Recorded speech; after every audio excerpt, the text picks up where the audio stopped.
Don't forget to unmute.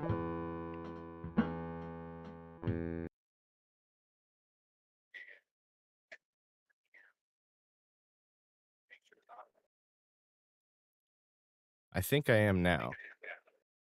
Oop, and I can hear myself through. I think it's Zach once again, but that's okay. I'm good now. All right, you're Dan. Dan, are we good? You're good. Okay, I'm actually. I feel like I should also check the YouTube. I'm not gonna. We're fine.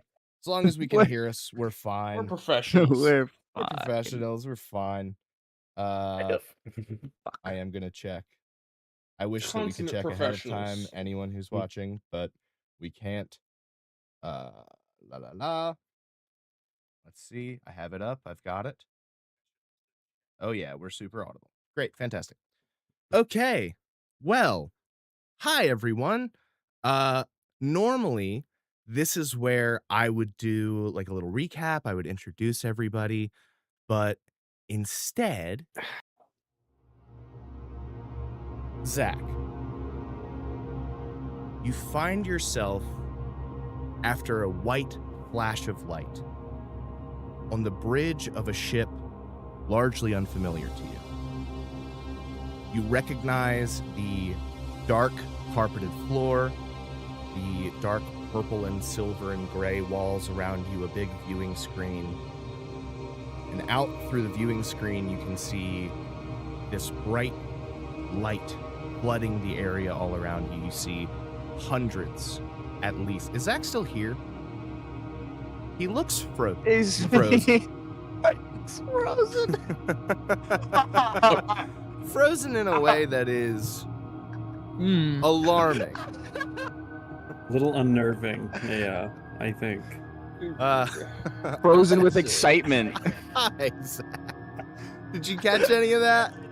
No, my laptop literally restarted as you said, guess what? We're starting. And Awesome. then it cut out. Zach, we start with you. You're on the deck of a ship that you don't super remember. You recognize the Legion aesthetic. This dark carpet, purple walls with like silver inlay, and this big viewing screen right in the front. All around you are bodies. You see there are people unconscious, eyes all gray, and out the window, out the viewport, which is not truly a window, you can see hundreds, if not thousands, of ships. Some personal vehicles, some colony-sized vessels, galaxy-class starships fit to transport whole populations. You see all of these ships stalled, floating, suspended entirely, in what looks like a glowing field of some particulate, and at the center of it all, bigger than any of the ships, there is a giant blue fetus wreathed in lotus-like flowers. You see this field kind of emanating from it. I would like you to visually describe your character to me, and then I would like you to make a perception check. I do, saying that, Jack, I do have my sketch drawings of it. Should I just show it? You can show it, but we are also putting it on audio, so I would like a visual description as well. Oh, definitely. I just didn't know if you wanted the sketches saved for, like, Patreon or something. Yeah, we'll put them up. Well, my character's name is Helio. He is a Baymax-looking, big balloon guy almost. He's a little space cadet. He's always wearing his little helmet, and his helmet's got little inlay designs on it. And that's what he looks like, basically. He's just a little tiny dude who... The belly button is a crazy wants the help. And you can... He's always glowing like a light purple, almost. You never see his face, really, because he's always wearing the helmet. And he's just... You know, he's just getting through his days as he goes, with a happy smile all the time. Give me that perception, Mr. Happy, as you're surrounded by bodies and dead ships.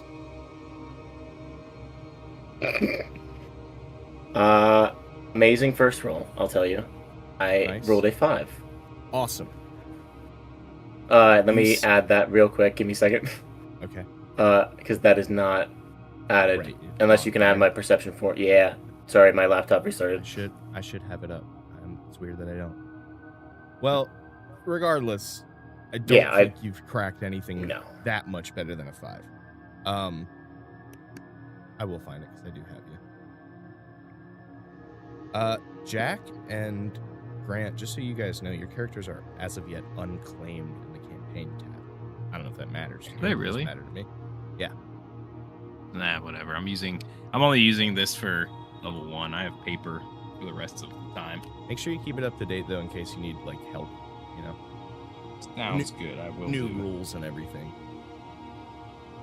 Okay, well, There we go. Got it. Okay. So Plan. you have a +2, Zach. So that's a 7. nice. 7. I got it up now.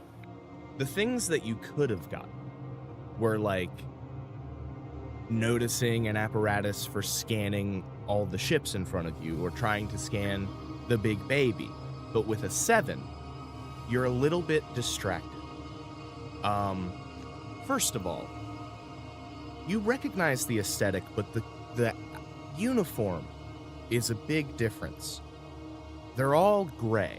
You're used to this, like, it's typically a jumpsuit of deep purple with some straps on the shoulders that usually denote rank. There are some gray, sort of, not padding, but it serves as kind of a reinforcement around many of the joints of the uniform.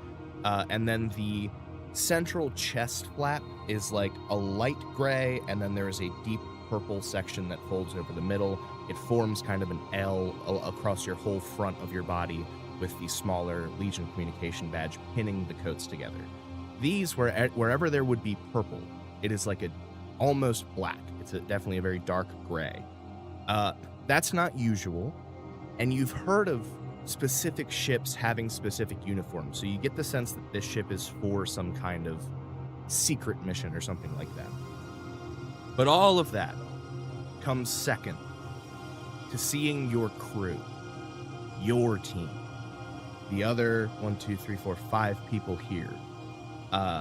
As you look around and see their bodies, I would have each of the other players very briefly give a physical description of your character as they are comatose on the bridge of this ship.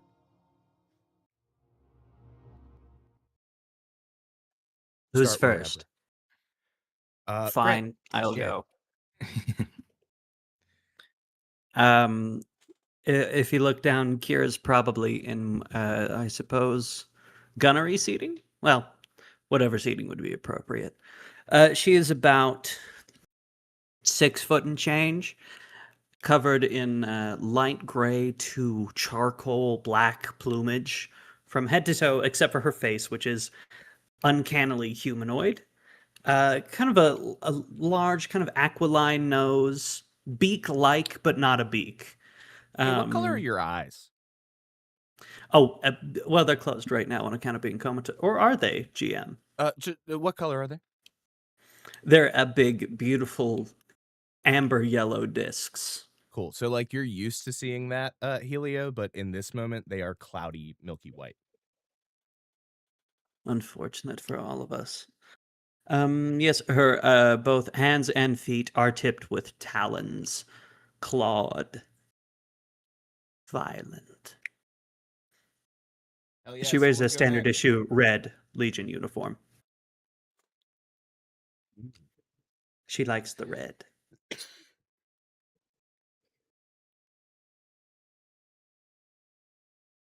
I can go next. Go. Yeah, so you see Billy. He was just from what I gathered, we were in a place we were like supposed to be when this comatose part started happening. Yeah. So like, yeah, Billy's in like kind of the testing chair, right? Am I being? No. You're on the ship. Oh, You're on. Yeah. He doesn't know about that yet. Testing chair? Don't worry about Who are that. they testing? What are they testing? Hold on. Mine- Jack is hold on, mine Jack. You glitched were out for a melting into second. another So- dimension. Yeah. Yeah, it's okay. It happens every once in a while. So I For guess sure. my question was, last session, kind of what was going on? Was that a scheduled thing, or was that like an impromptu just happened? It's part of it. There are Okay, two it was- layers to the thing, and then there's also what's actually happening. So Yeah. where But, he's like- at, he entered it and didn't go with you guys to the second part.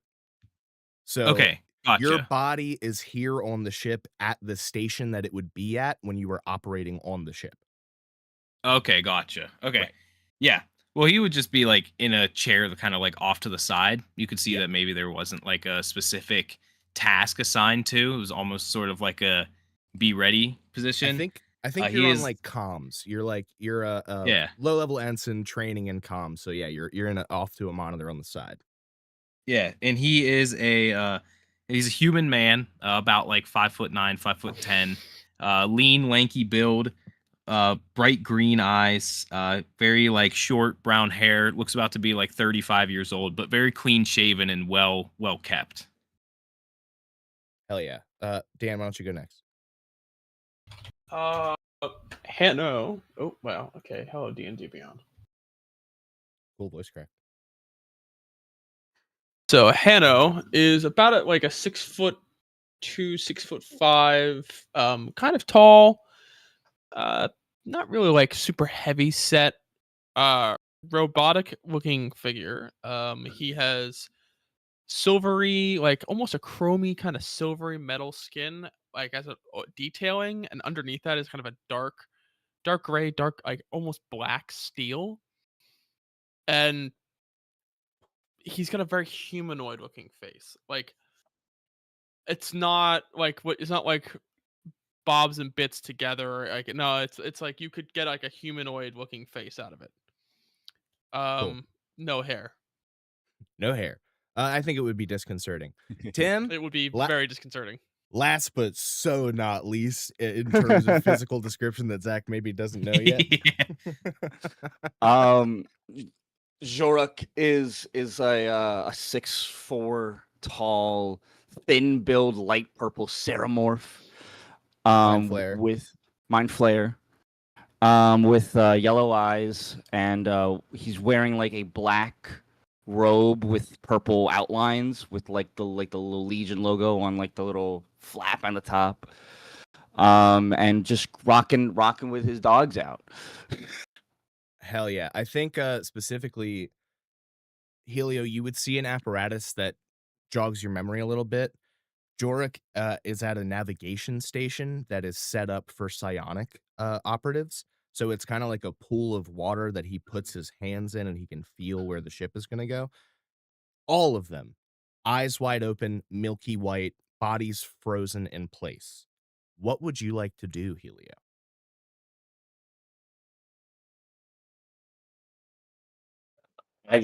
I walk up to all of them and I go in the middle of them and I go, "Hey guys, it's time to wake up. Come on. Is anyone gonna get up?" You try No? everyone on this bridge, I start poking including the captain. Nothing. I think Helio would know, generally, the layout of a Legion starship. Would you like to go check on the essential systems of the ship? Would you say Helio knows how to fix the essential systems? I don't think so. I guess actually let me pose it with genuine options. There are a lot of places that you could check on this ship. Do you Okay. want to look for a potential way to fix what's happening with the people? Do you want to try to make sure that since no one's awake, the ship will run enough that they won't die? Go ahead, give me a medicine check quick. Okay. Yeah, that's what I was more getting towards. Is I want to check on the people first, and then Sure. determine if I can do anything about them, and then I'll go check on the ship. So I got a 8 plus 10 on Okay. medicine check. They are alive. They are all stable, but they are all they appear to be catatonic. They are completely inactive. No pupil dilation, no response. I think So I Helio can't can even. tests that very easily just by shining a little light from his hand. Yeah, and I can't even use spare the dying then because that just Yeah, do the same nobody's thing. dying or nobody's hurt. Yeah. So do you want to go and see if the options are, do you want to go try to find more people to go to a place where people might be? Do you want to try to find a way to fix what's happening with these people? Or do you want to go and make sure that since no one is apparently awake right now, that like life support's not going to stop and that the ship has enough energy and stuff? I want to make sure my friends are safe. So I go check on life support first. Okay. I think as you arrive there, give me investigation. The doors slide open. I think bottom to top, because I don't want to rip Star Trek too much, but those doors are pretty cool. Finally, I rolled something good. 16. Okay. You walk in to a chamber that's very TARDIS-y.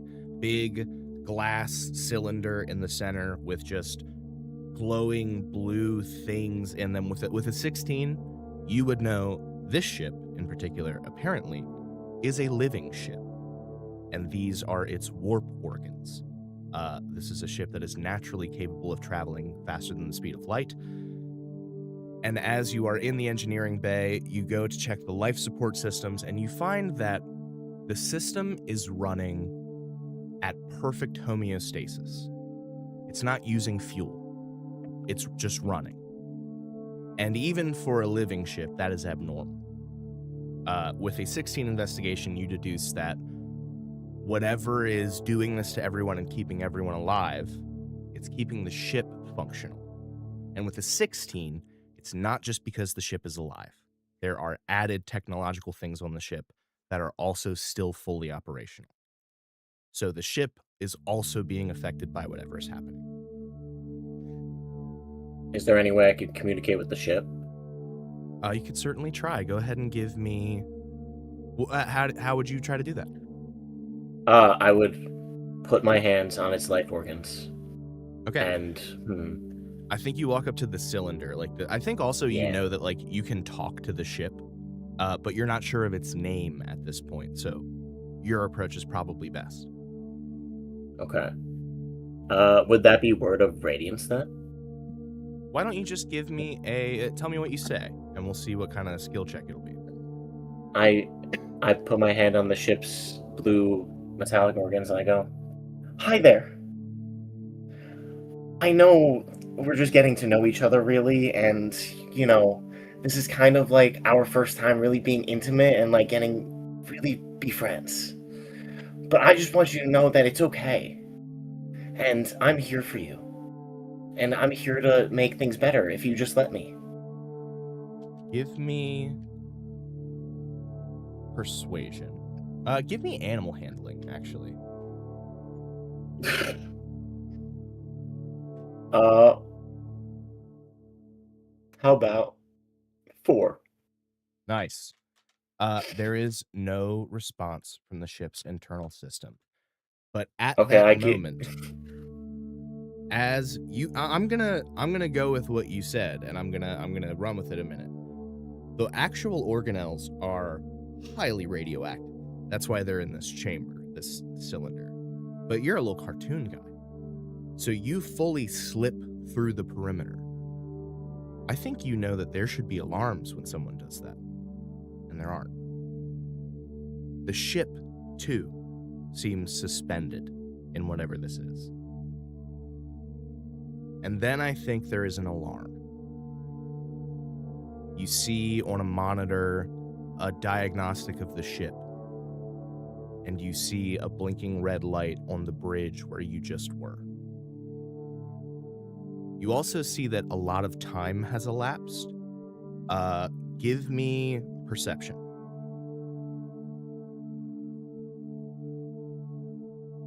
Nat 20. Oh, I didn't mean to click that. You turn to leave the cylinder, and suddenly there is a pulse in the organelles. And with that pulse, you are standing in a gray wasteland among mountains of people. They are starved, crying, sick, and dirty. Many of them are in torn clothes that you would expect to see on people at your local Walmart. They just look like people for the most part, but some of them look like spacefarers. You can see a graveyard of cars and vehicles that look like they were destroyed, probably on purpose. You see a sign saying, "Welcome to Turungula." And then you're back on the other side of the containment field. You don't remember passing back through the barrier. And looking at the ship's computer, almost a day has elapsed. And you see this notification of movement on the bridge. And I sneak through the vents and check on what's going on the bridge using Absolutely. reshape body. Absolutely.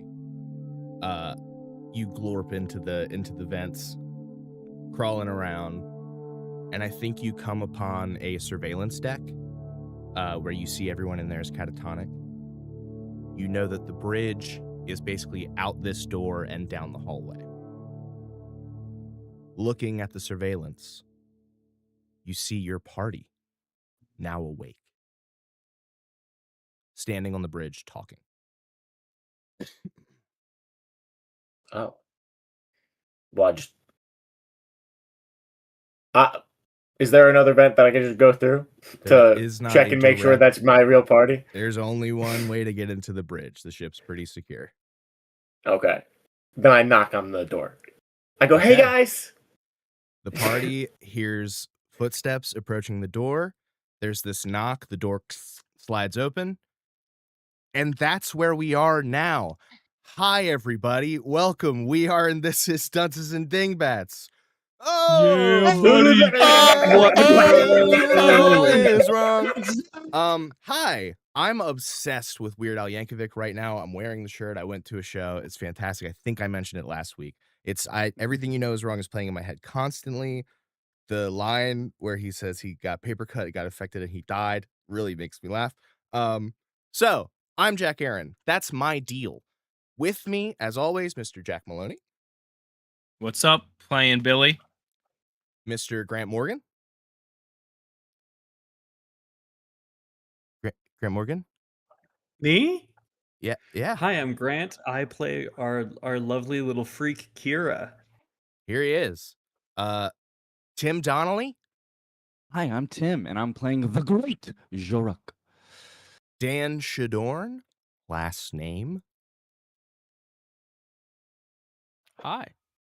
I play Hanno. And Zachary Pepe. Hi, I play our little space cadet Helio. Yes. And so, as Helio rushes onto the bridge to greet his friends, they all begin to tell him what happened last time, and to jog all our memory, because it would be crazy to just be like, now you guys tell them everything that happened that you don't remember. Now we're going to do a little recap. Me saying this recap is the party telling Helio what happened, and then we can move forward from there. Savvy?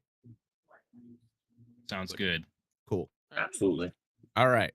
Right. Last session, our party awoke en media res as characters in the idyllic suburban sitcom Growing Up Blue. They moved into their new home in the quaint village of Andalum and quickly met Ralph, a small blue boy who appears to be the main character. Ralph led the party to pizza and also to the four-armed enigma in business formal who we call Mr. X, as well as a one-handed individual claiming to be out of place. Slowly uncovering the nature of Andalum, the gang pieced together 3 essential pieces of information. Number 1, whatever is wrong in Andalum seems connected to both Ralph and Ralph's caretaker, Mr. R, who is a ruler from Earth mythology.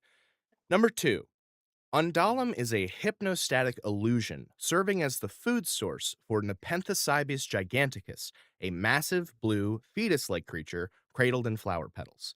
Potential millions are trapped in its field, around half of them can be saved, and that call has been made. I think Helio probably sees an outgoing message as well. That's what triggers the alert. Number 3, hey, Zach, they tell you this. None of it is real. It's all part of the Blue Mandala, the final exam before the L0 cadets become L1 Legion officers fit for duty aboard a starship. Knowing this and realizing it during the exam, as Jorik did, is an automatic pass with a C. But our party has decided instead to go for top marks. That genuinely is where we're at now. So you're all here together on the bridge. Zach, I think we'll come to you first as like, does Helio have any questions about what everything he's just heard?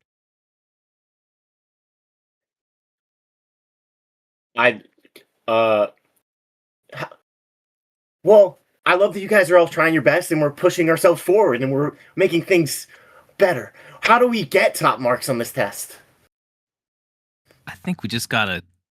I think we have to solve the issue, but we gotta adhere to Legion standards. Try to make sure we do the best we can, make everybody kind of get what they need, while also making sure that it's a good option, not evil, of course. Well, I'm always for the good option. Yeah. We're all and friends so here. I think the difficulty though is that we're not sure what the good option is yet. But I don't really know that we have many options. We just got to find out something important, which is what everybody wants from the situation. Can't fix something you don't know. You can't fix something without a diagnosis, right? I completely agree. And talking to the machines is the best way to do that. Does anybody remember what your plan was for like next steps in Undalum? We were to host a cookout. We're hosting a cookout. Kira saying that to Helio. That's kind of sweet. We were having a cookout. You're invited. I'm invited to the cookout. This giant bird woman. Excited for a cookout because there's a lot of meat. Like that's hell yeah. Yeah. So you guys were planning to host a cookout. Do you remember who was being invited and what your specific plan was for that? I believe we were inviting Mr. R first. Yes. And then we were going to invite him a little bit, just figure out what he wants out of this. Like, why does he, why is he clinging to Ralphie so much? Why would Ralphie not want to live with him? And then we were going to have Mr. X show up later so we could ask him, what's the deal? Like, why are you so against Mr. R having Ralphie? Why do you want Ralphie? Sure. Okay.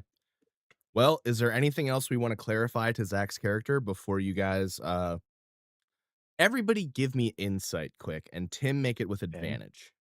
Okay. Who's Ralphie? He's the blue boy. The baby. Gotcha. Okay. Small child. Sometimes Almost not looks like visible. We got a one nat An one. 18 on insight. 18's good. 9. I got a 13. I really do have devil's dice. Kira, your gut tells you that to re-enter Undalum, you're all gonna have to go to sleep.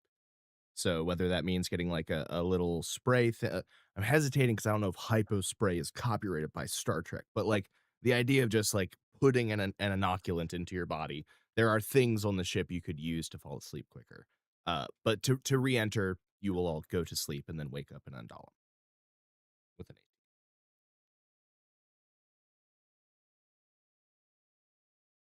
8. Helio asked, sorry, that was his last question. I think Kira can impart to everyone the way to get back to Undalum. Is there anything else we want to do while we're here? Billy did call for help, so the Legion is fully inbound. They're on their way, and you have opted to go back in. Is there anything else you want to do before we go back in, or are we going? I think Oh, Jack's gonna beat the shit out of his microphone. Okay. No, I'm not. Okay. You said we moved Billy, past that. You said, well, you did it last week. Billy's looking around and he's like, Guys, I'm not sure how much more we can do here. We got the signal sent. Until we solve this, though, no help can get here. Because I think there's a field they go into, and if they go near that big blue baby, they're in the field and they're possessed or with catatonic or whatever this is. Oh. Is there a way to set a warning beacon? Or, I already did. Maybe I let them know not to get too close, so that's taken care of. I guess think of this as further incentive to do well on our test, right? yes. It would not be advantageous if during our test many people perished. Yeah. Oh, super disadvantageous. Yeah. Generally, we shouldn't have that happen. I have been informed. Legion guidelines dictate as such. We should always save everyone, no matter the cost. Yeah. We can try. Really early getting We into Kira being should like, really, the really rules do our say that we best. should save everyone's life, so I'm gonna do that. And the rules do. All right. To the best of our ability. Also, I mean- probably the right move. But you're right. Isn't You're not isn't wrong. proper safety procedure anyway to issue a beacon if we can't control a threat because we need help? I'll say that you guys could, if Grant, I sense this maybe was kind of what you mean. You could like send a probe or something out that like marks the boundary field, like the actual point beyond this point. Do not cross. Oh, like a proximity drone. Yeah, like that's an easy thing to do. You guys Okay. do that. It's a couple keystrokes. And you There it goes. Wonderful. is. Proximity drone sent.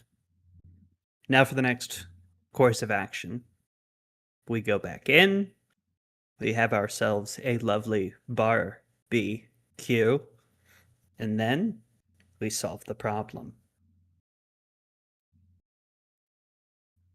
Yeah, that's about it. Good. horrifying Oops. smile. Let's go, How- team. She smiles and it's just all teeth, and they're all like complete like 45-degree angles. Like they're terrifying to Brows behold. furrowed, like it's really hard for It's like angry chimpanzee smile. yeah, hell yeah. It's like, what the fuck? So we all seeking to go to sleep? Yeah. Yeah. Okay. Suppose. I would have said, yeah. I think you yeah, I think you absolutely find some kind of thing in the med bay that's just like a instant melatonin, go right to sleep. Hey, or we can say that you all shoot each other with your stun blasters, which you fully have. Up to you. They will work. I think we're gonna do the medicine. Yeah. You all take medicine. George shoots himself. George shoots himself for sure, 100%. I got it. I think Helio just goes like, he just uses task and just Yeah, 100%. Helio just is asleep because he's a cartoon. And Zach, I think you pieced together like your unique physiology kind of fucked with the test, and it's why you didn't go where they went, because it just didn't send you in right. So now you're here. So when you all wake up, you are once again dressed in very like suburban attire. I believe Billy's in like a polo and Kira has like Green. just a band Yeah, to green a band she doesn't polo. listen to. Hanno and Jorik, I think, are also dressed kind of normal guy TM. Just like Jorik, are you rocking like a polo too? I keep seeing an orange and white striped polo. What are you wearing? I was wearing a wife beater. Oh yeah, great. A tank top, fantastic. Tentacles on full display. And then what's Hanno wearing? Hannah was wearing a Guns N' Roses black T-shirt and cargo shorts, like tan cargo shorts. Hell yeah, brother. Zach, so what is Helio like? Does Helio wake up looking like he's in the Legion uniform because it's still kind of not working right, or is he in full suburban gear when he wakes up? I think he absolutely still has the helmet on. I think the helmet is there no matter what. The helmet stays. Because the helmet stays. No face. And I think it's half and half, where it's so mixed up that he has like almost a jacket that looks like the Legion uniform, but then it's like just gray shirt under. It And kind then, of like- plays as little kid clothes. Like you kind of Yeah. Cool. As Great. if a little kid made a Halloween costume Of of the Spaceman. Legion. Yeah. Yeah. Fantastic. Cool. So, Zach, you awake with the party at the lovely house that you all have. It is like a 5-bedroom, average suburban home, like yellow siding, little garage, big driveway. It's only a couple miles from a pizza place because apparently that was important. 0.75 miles from pizza. And as you Pizza. wake up in particular, Helio, there is a small blue face. You wake up lying on your back on the ground outside of the house. The door is open. There is a child's blue face kind of in your field of vision, like upside down with 2 little antennas. And you hear him go, "Hey, you're new." For sure. Hi, I'm Helio. "Hi, Helio. I'm Ralphie." Well, it's nice to meet you, Ralphie. What do you like to do? I like to eat pizza. I like to draw pictures. I like to make new friends. Those are my favorite things. Those are my favorite things. This is great. As you sit up, Helio, you see he is floating about like 3 feet off the ground.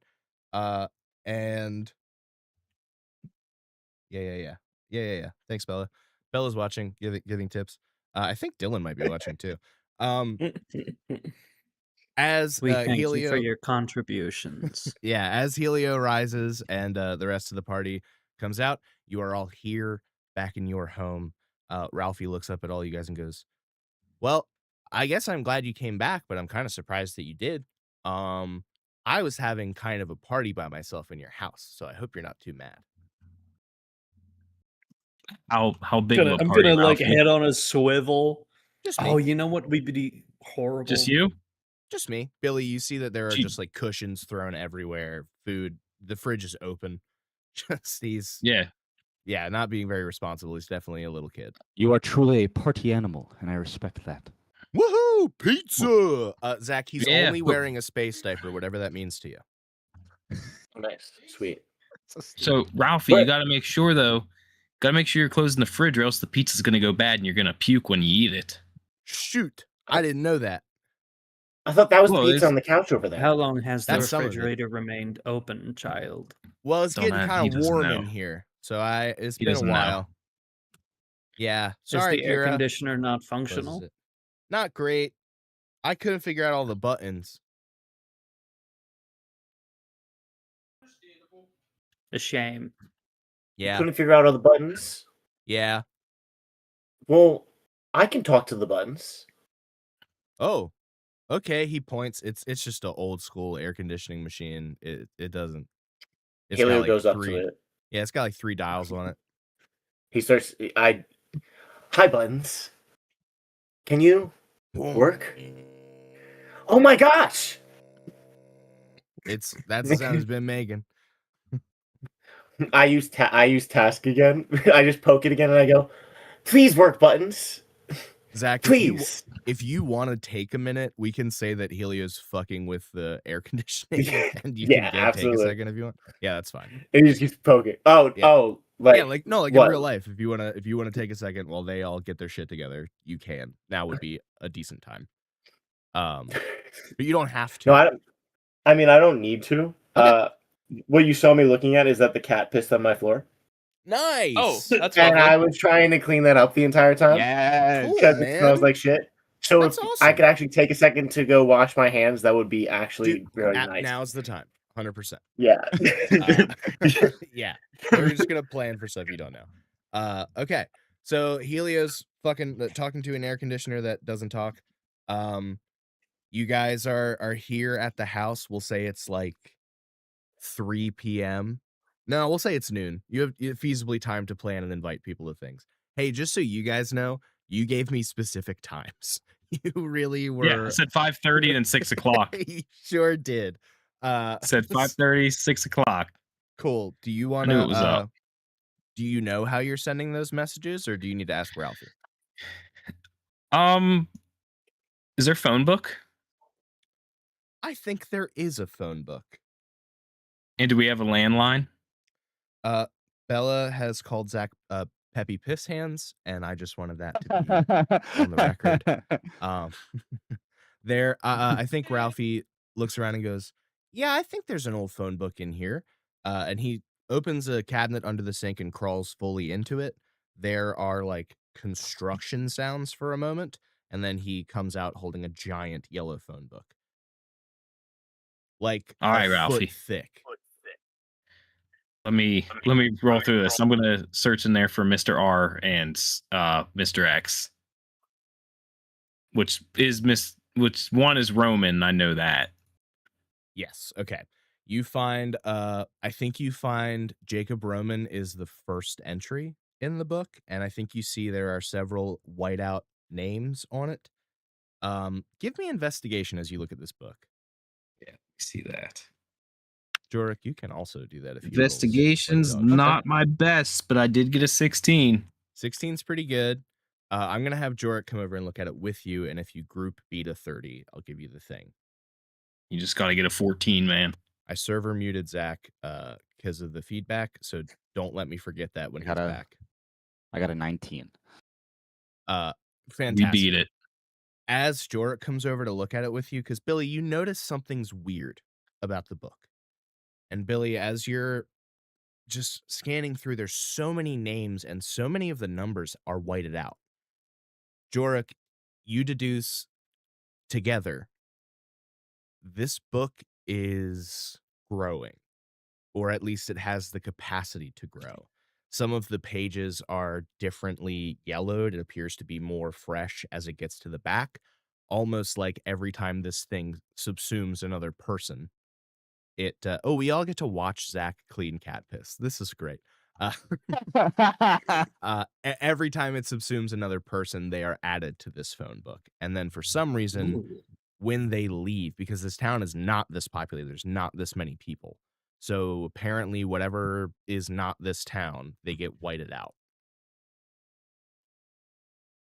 Okay. But you do find Mr. R, and I think you do find Mr. X.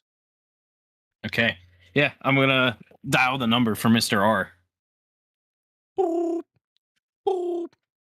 Hello. Hey, is this Jake Roman? This is Hermaeus Braun. I speak for Mr. R. Okay, well, hey, he came by our house today. We're the guys who just moved in. And I was really worried. I wasn't able to be here, but I was really worried that we got off on the wrong foot. And I was just wondering if Mr. Roman would be all right coming over for like a little get-together barbecue, just to introduce ourselves to the neighborhood and also just kind of, make sure that things are all right between us. What time? That's going to be 5:30 today. He can bring +1. Sure. Yeah, he can bring a +1. Good. He always travel with entourage. Okay, wait. Entourage, is that like more than +1? Is that +2? We see you or at just +1? 5:30, and he hangs up the phone. Ah, shit. How did it I go? believe they are bringing more than one. Kira, are you listening while I'm trying to make these phone calls? Go Yeah, it's a get landline. stuff My ready. hearing is incredibly acute, Go get stuff ready. as you wish. Hey, listen, could you go to the store and get mac and cheese? I forgot to grab that. Me? Or just anybody I who can wants do it. to. Should I stay here for the cookout? Ralphie, what we're going to have you do, Ralphie, actually, could one of you go to the store with Ralphie, bring him with you, and Ralphie, you can have a game system, and we're going to put that upstairs, and you can play on that for a little bit. Heck yeah. Mr. R says it's going to rot my dang brain. Well, guess what? It's going to rot it today, so we'll put it upstairs, and you got to just promise me that you'll keep playing on it until we tell you you can come out, okay? Yeah. Sound good?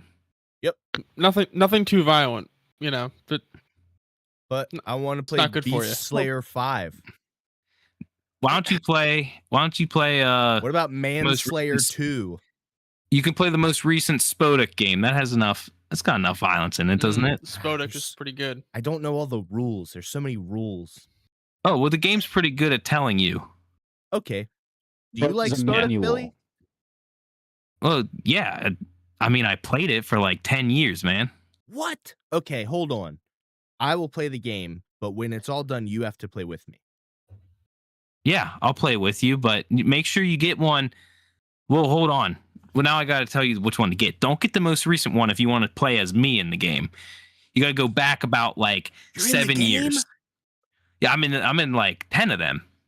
Man. Okay. Wait, don't go back 7 years. Go back like 9 years, and that's when I had the highest Spodek rating. Okay, I'll look. Hey, what year is it, by the way? You guys would Can I know. make a history check? Yeah, absolutely. It's DC Yeah. 5. DC 3. DC 3. Okay, I got a 16. Gets a nat 1. Okay. I got a 16. Only made difficult by the fact that you're in a simulation. I have hesitated to officially put the real number on it for a while. I think that people say it is around the year 33 something. We'll say 3368. However, Okay. there was a big calendar shift a little while ago. It is just so you all know, it is 12,000 years from present. So that is the meta situation in the world. On Earth, it's the year 12,000 or 14,000 something. But the Legion kind of reset the clock for everybody in the Legion. It is year 3368 for Legion time. Yeah. Yeah, so it's 3368 now. You're going to want to go back to about 3361. So get Spodek 61, okay? Okay, I think that all we have is like 85 to 92. No, you got 61. I think we have 1885 to 1892. Well, why So don't this you is just pick one of those Are up you and sure then about create that? you can create me in the game. How about that? Okay. I'm making you bald. I'm not bald though. I know. Yes. Who's taking me to the store? Who shall accompany the child? I'm getting pizza. Fine, then will- it shall be me. Child, follow. She immediately walks out the door. Big Wait, pizza Kira, fan over here. He Do you walks know up all the behind things me. I need you to get? Mac and cheese. Yeah, mac and cheese and oh shoot, dude. This kid ate the freaking burgers and they were frozen. Can you get more burgers as well? And buns. And buns. Yes, thank you. Thank you, Hano. This is- And maybe some mayo. This is why we come And to mayo. D&D. It's to roleplay preparing for a cookout. It's a good time. That's great. Great. Burgers, buns, Kira- mayo. Roll me investigation, and it's just going to determine how decent of a job you do. It's a 7. Nice. You. I think that you get like a block of cheddar cheese and dry pasta. You're distracted a little bit because before you go to the game store before you go get groceries, naturally the food might spoil. And he's just Um, bouncing off the goddamn wall. Literally. Kira, there He's is ricocheting nothing, off the wall. there's nothing here from past the year new 2000. Mm, So your shopping is a little this distracted is by the fact that concerning. you appear to have gone back in time, or they don't have access to things from the last 1,000 years. Oh well, sucks. This one will do. Okay. It does have robust character customization features. Cool. You come home with all that stuff. Did anybody else have anything they were going to do to prep for the cookout? Oh, I gotta call Mr. X. Yes. Okay. So while Kira's out, we'll go ahead and make that call. Yeah, Zach's Yeah. muted. He's unmuted. Hey, is this Mr. X? Yes, you've reached my pager that I didn't know was hooked up. That's wild. What's Oh, up? I didn't know you had it hooked up either. But hey, this is Billy. You met me at the pizza store earlier today. Yes, I recall. Pizza. Yeah. Hey. Well, you're asking about a possible friend of mine, a little blue boy, and I was just wondering if you wanted to come over to my house. Maybe we could just talk a bit more about it, and over dinner. I got a barbecue going on right now. Oh, that's fantastic. I love barbecue. Are you free Yeah, around come at- 6:30? Yeah, 6:30 is fine. If you want to show up earlier, like 6, that's cool too. Just no earlier than 6. Cool. Sounds good. Yeah, I got a housemate very punctual. Doesn't want anybody coming before time. So I totally get it. I'm pretty punctual myself, so I get it. Yeah. yeah. All right. Well, hey, Mr. X, Everyone we'll in the see you house. there. Sounds good. I'm excited. Do you want me to bring anything? I make a pretty good potato salad. If you want, and you can see Billy for a second, just kind of like, ugh. Raisins or no raisins? Are you on speaker? I have Whatever. to ask. No, he's not on speaker. He knows better. Hey, man. Yeah, you can put raisins in it. I'm not Okay. gonna fucking eat that shit anyways. People don't usually like it. Oh. All right. Oh, I'm sorry. Sorry, I didn't mean to say that out loud. That's cool, man. I get it. I totally get it. I actually don't normally eat people food, so I'm a big orange alien. Oh.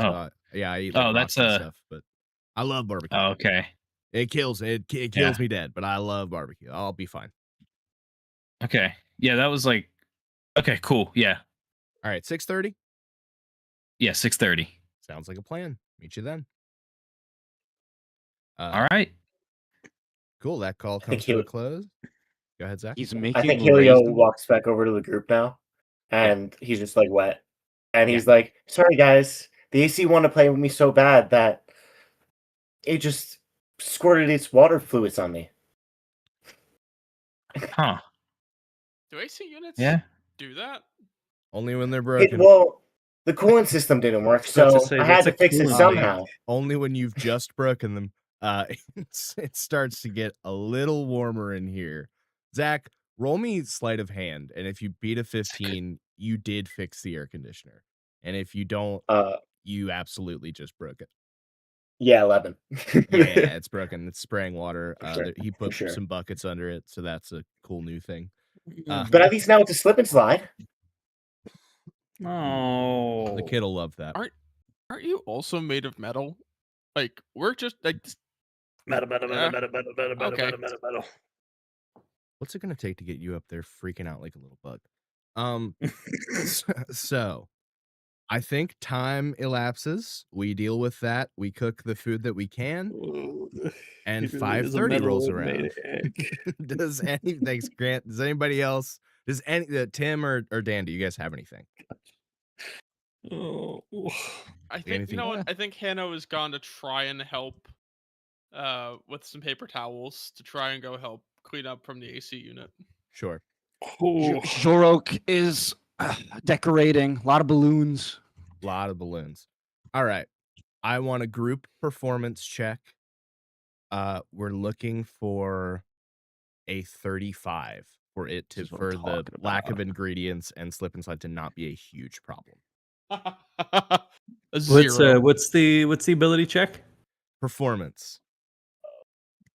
Oh God. Why is 11. my charisma so high? Doesn't matter. 11. That was only an 11 for me as well. I got 22. 12. 19. All right, we're there. You are able to fashion mac and cheese out of the included ingredients. You get hot dogs, and you do have to cook them on bread, but it's really good bread, so that helps. Serve them.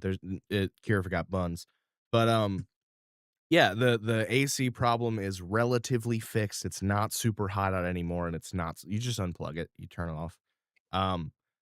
So all of the food is prepared, everything is ready, and 5:30 rolls around. Ding dong, the doorbell ringeth. The kid is upstairs playing games. Do you guys want me to go get it? I shall open the door. Okay, be nice. Greetings. Hello. You see a 7-foot tall cyclops in a red leather duster with torn jeans and no shirt underneath. He has a shotgun on his back. Behind him, you see a fly man. A man who is a fly. He's got 4 arms, 2 legs, knobby knees. He's naked, except for an open flannel. He has fly eyeballs, and then his mouth like comes down on a trunk and is like a human mouth on the end of it. Yeah, Superfly. Then you see an old-looking human man, very squat, but like very wide, with very hunched shoulders and a hook for a hand. And finally, you see a man with a raccoon skin hat, in buckskin clothing and a big ruddy red beard. standing behind all of them, you can see Mr. R. I think actually you see a big black car up on the street. And first, this Cyclops guy goes, "Do you mind if I take a look around and make sure the situation is safe?" What do you mean look around? I mean, Mr. R has several food allergies, and I would like to make sure he can enter the home or the Is this yard, guy like wherever. yeah, is this yeah, guy muscular? you Yeah, can it's look at huge. our like yeah, downstairs level, kitchen, backyard. Here, Yeah, the it's totally kitchen's over fine. here. Perfect. He walks in. he Kira goes, kind of "Benny?" gives him an up and down. You see the She just fly goes, guy walks in after him and starts kind of sniffing everything with his long snoot mouth open. That's how he's sniffing. It's really disconcerting to watch. You see Likes this one. you see the other two guys walk in and are just standing there. The one mutters something to the other. The guy in the coonskin hat looks up and goes, "Well, I haven't had a decent meal like this in quite some time, so I'm grateful to you, gentlemen. Truly, truly I am." and lady. Yes, yeah, and Lady Bird. Yes, absolutely. Yes, my name's Old Gus. You can call me Gus, and this is my buddy Old Unger. You see the guy with the hook for a hand goes, "Hey, you guys," and he goes, the transport here didn't do him too well, but I'll speak for us. Mr. R is excited to hear what you have to say. Oh yeah, totally, totally Welcome. excited. You see the fly guy buzzes something, and the Cyclops goes, "Very well." And he motions a finger to the car. You see the back door opens of its own accord, and Mr. R, this very tubby, olive-skinned guy with a big black mustache and balding on top, makes his way through the door and is now standing in your living room. He looks around at you guys and goes, "Hello. I am grateful for your invitation. Where will we have whatever discussion you want to have?" We can go to the back. We got a sweet patio set. Terrific. I know this property a little bit because it's been in town for some time, so I've been excited to see the renovations to the back. Oh yeah, I mean, none of it was done by us. I think it was like house flippers maybe got to between, or it was the last family who did it. It was a project that the Zieglers undertook, the people who lived here before you, and one that I sought to stop at the time, but in retrospect, it was probably the best idea they brought to this place. Come, Oh, lead can me I ask there. why you wanted to stop it? I am not big on change. It brings chaos, and that can be bad for peace. We have a nice town here, Mr. Forrester. I would not like to see that Yeah. change. Okay. Well, hey, yeah, just come on back. We'll get everybody back there, and I can start dishing stuff out. Okay. Cool. You see he follows you and sits down on the table. He motions for his boys to come stand behind him and says, "Stay at a distance. We don't want to make anyone uncomfortable." And they go, "We'll Well, do." they can sit. They look at him, he nods, and they all take seats around the table. All right. Yeah. So, like I said, I think you were around earlier. You met some of my housemates. Yes, I stopped by earlier with a key to give to your housemates here, Kira and Juruk, if I recall. Yes. Yeah, this is them too. Delightful, yes. Good. Hi. And I do not know the rest of you. I saw on the registry of who was coming, but I am pleased to make your acquaintance. I'm Jacob. Well, you know me. I'm Billy. Yes. I'm Helio. Hi. I'm Helio? Hanno. Hanno. Wonderful. You have no doubt seen my men, Hermes, Benny, Moises, and Gus. I am anxious to get down to brass tacks. The spread looks fine. I'll have a hot dog. You see, he starts making a hot dog, and he goes, "Go, tell me what you wish. Have you seen the boy?" Well, that's actually what I wanted to talk to you about because we have, but I just wanted to ask you, And this is just something a little bit about my background. Is just I do a lot of work with people, and sometimes children. And when a child says that they're afraid to go back to the person who maybe has care, usually that needs investigated. And so I just wanted to ask you a few questions about why this boy maybe wouldn't want to come back to you. I see. Well, it's a very sad story, but I am the historian for Andalam. I have been for quite some time, and I keep very important documentation in my office, some of which is quite sensitive. I have demographic information for people who live here and for people who have moved away, but I keep it in case, they ever need a reference for a new home or something like that. I found Ralph in my study with my son, Remy, and I got sort of frustrated. I yelled at him and I told them to leave, but I just meant the room. And later that night, I can only assume that he overheard me talking to my lovely wife, and I said something that to a child maybe sounded like I didn't want him to live with us anymore. But that couldn't be further from the truth. I feel complicated on the point of disciplining a child that is not my own. And I have known Ralphie for so long that it just still hasn't settled yet that he's in my care. Go ahead and make insight checks all around.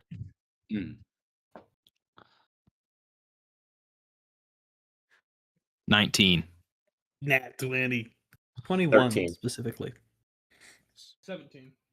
6. Billy, Devil's dice.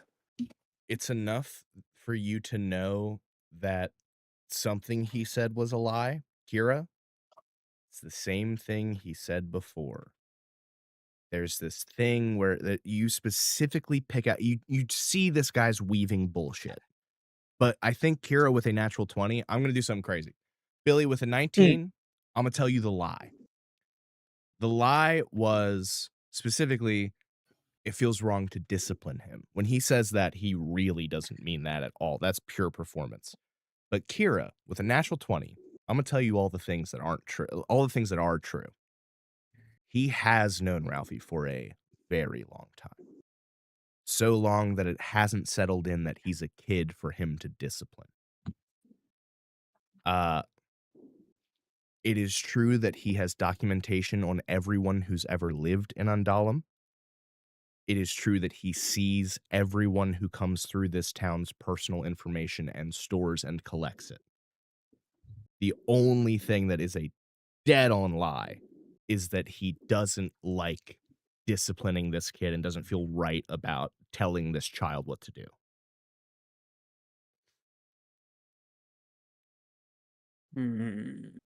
Billy, you have access to your feats if you want to use that to get that information. Oh yeah. Actually, yeah, I do have detect thoughts. Don't you fully have telepathy? Yeah, but that says speak to other creatures within 60 feet, but they cannot reply. Always have detect thoughts, so I just can't detect automatically. Well, you could detect thoughts, Sakira. I think that you guys have trained enough that you You know what? Then have cues. Then Billy will relay to Kira. Yeah, but Kira can't reply to Billy. Sure. But I mean, do Billy you want to says- use your detect thoughts? Because I'll let that work. Yeah, dude. You know what I mean? Yeah, he's got to roll a DC 13 Wisdom save. Well, so hold on. I can choose to fail, though. Right. Yeah? So I think that why don't you start by saying your piece, and then Kira will know that you're probing her mind and choose to fail. Like, I think that that's going to be standard practice for us moving forward.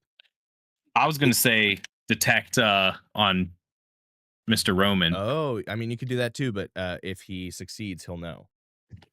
Okay, then hold on. Billy, hearing that, would Billy notice, like, does Kira visibly tense or anything? She has like an automatic response to like falsehood. She is like a nervous tick almost. The feathers bristle just a little bit. Yeah, it's imperceptible almost. But you can tell by like a dart of her eyes. He got a 19, so he sees that. Yeah. Kira, you hear this in your mind. You hear, Kira, I'm pretty sure this guy's bullshitting, and I'm pretty sure you know too. Could you just flex the claws on your right hand to let me know you can hear this and that you agree? She tenses right hand. Okay. I'm gonna keep going and talking to him. And I want to see if maybe we can try to like get him to spell it out. We know that he's lying, but we don't know what. Billy leans forward and he says, he's like, well, you say that disciplining's hard. I'm guessing that means you discipline your own kids? Oh, yes. I have had many children, and I have no trouble keeping them in line. It is just the sort of pseudo-adoption thing. It's strange. What do you mean pseudo? The formal government of Andalum is rudimentary at best, and Ralphie has no birth certificate. He has no proof of life in any way, and so there is no process legally for me to go through with him. The town has come to accept him as a feature of itself, and I, as one who have been here a long time and don't plan to leave, have become his de facto caretaker. But there is nothing written down in paper that makes it so. I think that's interesting. I mean, but you have also seemed to have taken it upon yourself to take care of him, yet could you perhaps think that maybe it'd be overlooking something by not disciplining him? That you'd be Perhaps. neglecting this role given to you? I do feel that way. I feel terrible that he is gone. I feel discipline must also come with love if it is loving, you know? You should never just punish. You should always be seeking to teach. That's how I feel with my children. And so I regret deeply that I yelled at him and didn't talk to him about how I was feeling, even though he is so small. He is wise beyond his years, if you know what I mean. Yeah. I mean, I kind of get it, but could you just tell me what you mean by that? Ralphie is not the 7 years old. Ralphie is a Okay. very old thing. He has been here longer than I have been here. But he is still a child in his mind and his heart. Yeah. Does anybody So else he's been have here- anything to add? I just want to ask. I've seen Tim go to his mic a couple times. No, I'm just Okay, thinking. I was just checking. Go ahead, Jack. You're good. Well, okay, so he's been here longer than you. How did you get to Amdalum? My father sent me here. I was sort of a businessman, a bit of a local politician and leader in my home originally, but my father was not satisfied with the way I did things, so he booked me a one-way trip to Andalum, and I have been here ever since, trying to be better. Kira, Okay. why? Yeah. Right, and you got no idea how Ralphie's got here. To my knowledge, he may have been the first thing here. I'm not sure. Well, I wonder because you said that he's been like, part of the town for a while, but it wasn't like he was born here. It wasn't like there's any certificate. What if Ralphie were to leave here? Can I ask what your interest is in my son?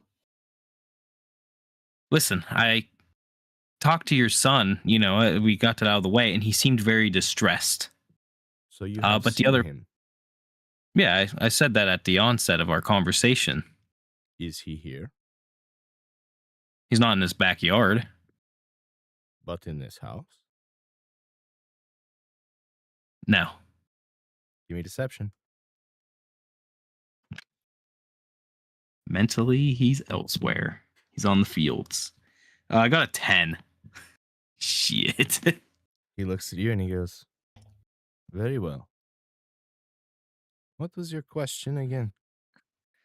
My question was, what if Ralphie were to leave this place? I don't know. I mean, he could always go to Tarangula.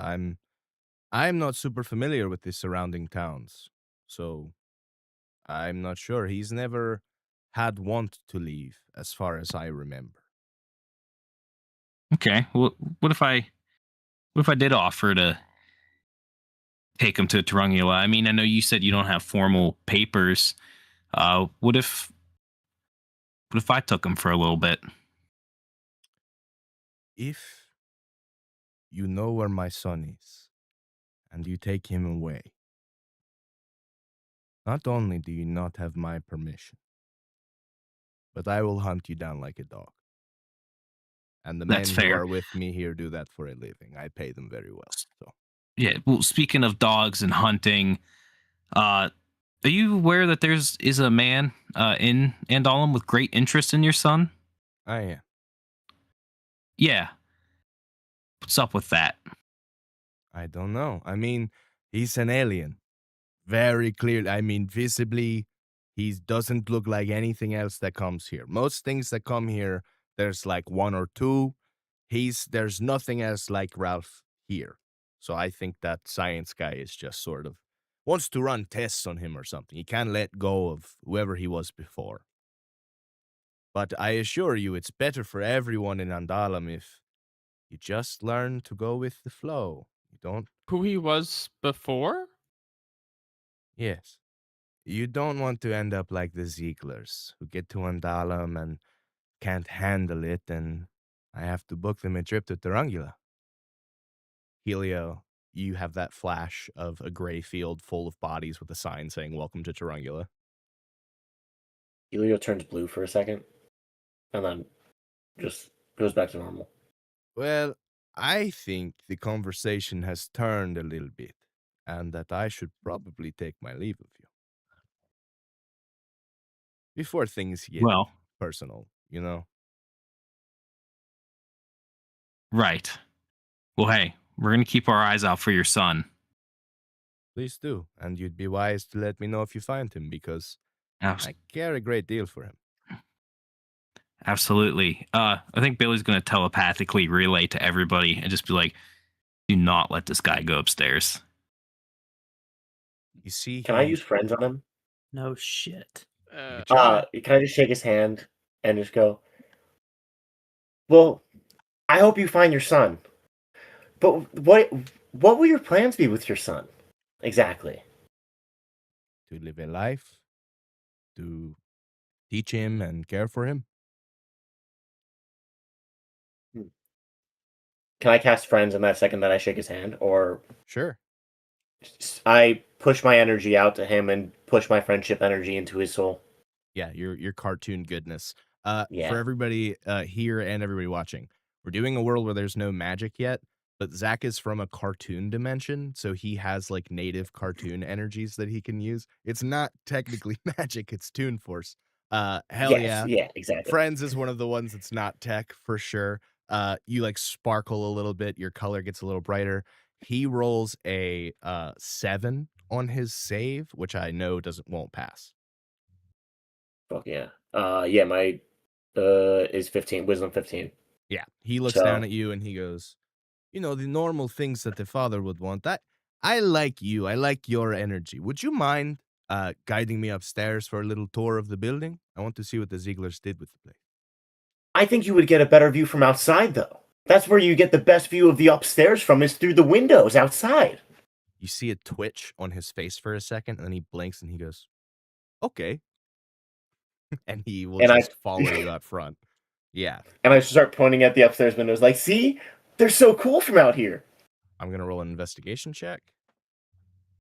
Oh, With a it's- 2 on the die, the lights flickering in the one window don't register as a TV being on to him. He just assumes it's nothing. However, I am also going to roll for his boys. Oh no. It's the boys.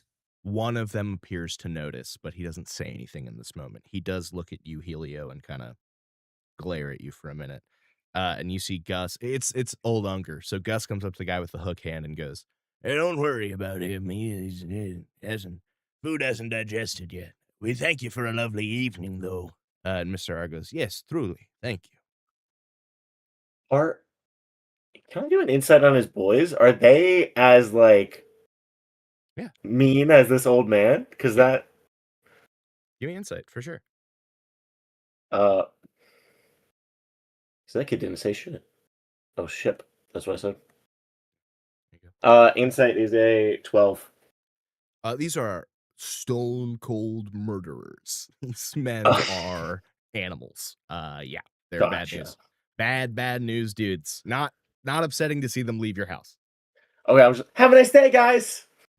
Thank you. He loads everybody into the car. You see Mr. R gets in the back, and their car drives off. You have a couple minutes to talk before your next guest arrives. Straight up evil. Like I may be self-serving, but they are straight up evil. You're not that self-serving, Kira. Be easy on yourself. You're comparing It is my yourself to nature. real murderers. They did seem very murdery. For sure. Yeah. Yeah. Well, They're Big murder. not yeah, nice Helio. people. That's a great point. But they were nice, He Bill. enjoys. Jaruk, I just want to get your opinion. You're usually pretty good with these things, ain't Kira? Do we gotta be on the lookout for these guys later? We should be wary of them. Most likely. Do we think they know the boys here? I mean, Ralphie's here. No. One of them took a little bit of a long look at the window. Didn't Right. say Then anything, but he might be a little suspicious. Then let's stay vigilant, I suppose. And shit. What Yeah. what time is it? Should Mr. X be arriving soon? It's 6:25, and you hear a knock, but it's not at your door. Something's happening out front. If anybody wants to look, I'll take a I look. wonder, Rob. Sure. Jorik and Hanno, you guys are first on the scene. Mr. X is here, but he's not here. Not at your house. He is next door. You see the door opens, and Jax Morris, your next door neighbor, and his nephew Punk come to the front door and are very cordial with Mr. X. No roll needed to see old friends talking. You see around 6:28, Mr. X turns toward your door and kind of motions. Jorik and Hannah, give me perception. It's a low DC, like DC 6. 13. 11. You see Mr. X just saying that he came for a cookout at your guys' house and just wanted to stop by and say hello to them. They seem very interested in that. So when 6:30 rolls around and there's a knock at the door, no one is surprised to see Mr. X, Jax Morris, and Punk all at your door. Mr. X goes, "Hello. I believe I'm on time. I stopped by your neighbor's house. They're old friends of mine. I didn't know this was where I didn't piece it together till I got here. I believe they wished to accompany." And you see Jackson behind him goes, I love food. I love cooking. I was smoking a big rack of ribs in the backyard. So if y'all wouldn't mind 2 more mouths, I wouldn't mind sharing them ribs. It would be an honor. Are they Yeah. greasy? Terrific. They're plenty greasy, brother. I noticed your construction. I thought you might like them. Greasy. Yes, sir. All right, I'm gonna go grab them. Just give me 1 minute. Punk, come with me. Punk goes, yeah, all right. Turns around. You guys have a minute with Mr. X. He goes, where should I put my potato salad? Plenty. You of can room. yeah, I just put it wherever, man. Yeah, We have a table on the patio. I won't be upset. He goes out to the patio and puts it down. Turns around and goes, not good at human food, man. Just not good at it. Sorry. I should have just told you not to worry about it. That's my fault.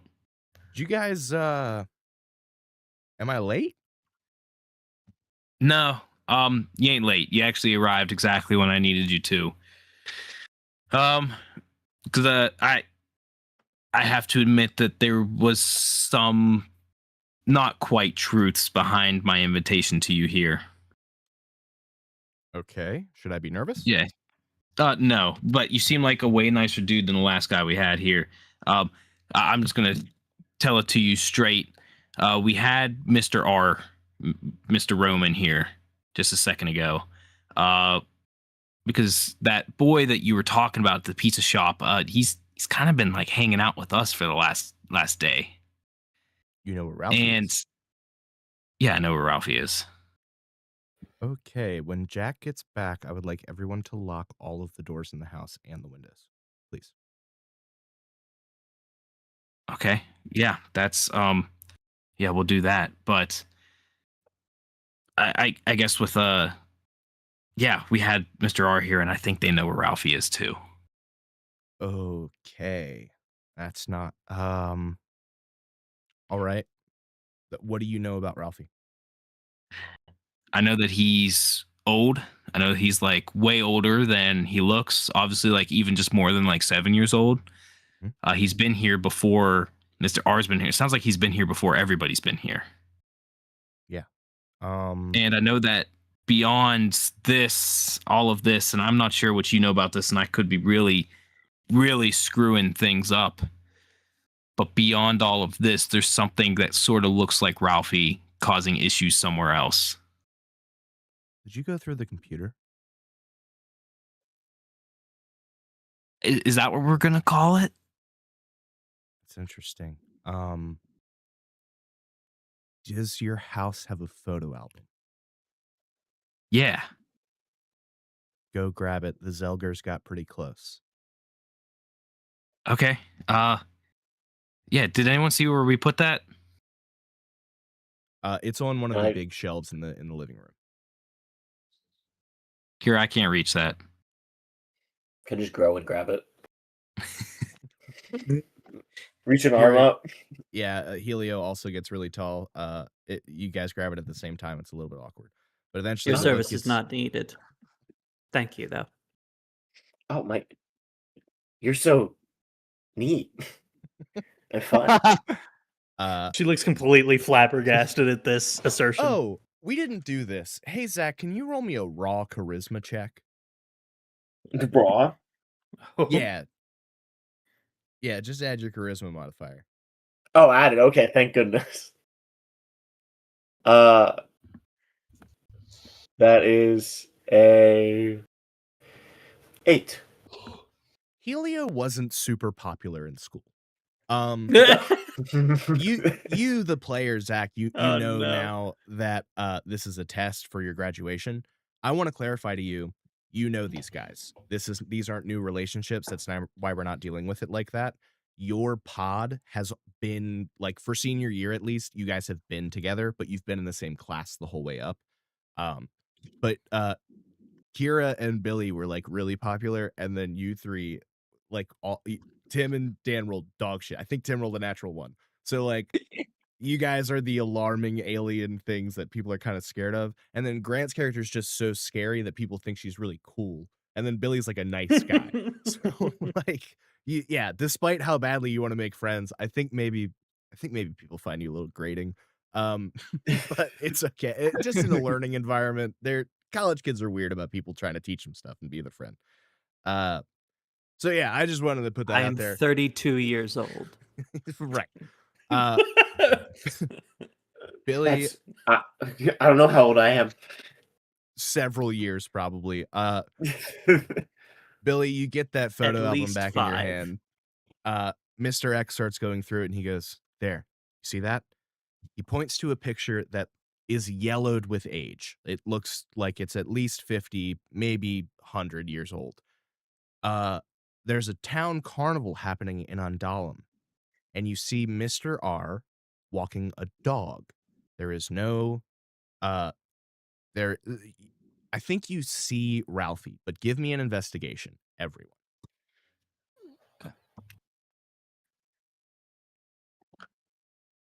Not 20. Hell yeah. 16. So give me the answer. 8. Billy, What was that roll one more time? it was investigation, but we got an at 20. 16. Yeah, okay. Kira, I think your eagle eyes notice that something's off about this picture. You see Ralphie, but he looks kind of different from everyone else. Billy, Mhm. you take the picture out. You bend it a little. Ralphie is a sticker. Peeling him off, you see he obscures the head of the dog that Mr. R is walking. The picture's in black and white, but as soon as you remove Ralphie, you can see very clearly that this dog has two little antennas that come up off of its head, very similar to how Ralphie looks. You see Mr. X looks and he goes, yeah, so Ralphie wasn't always a boy. Is he being held here against his will?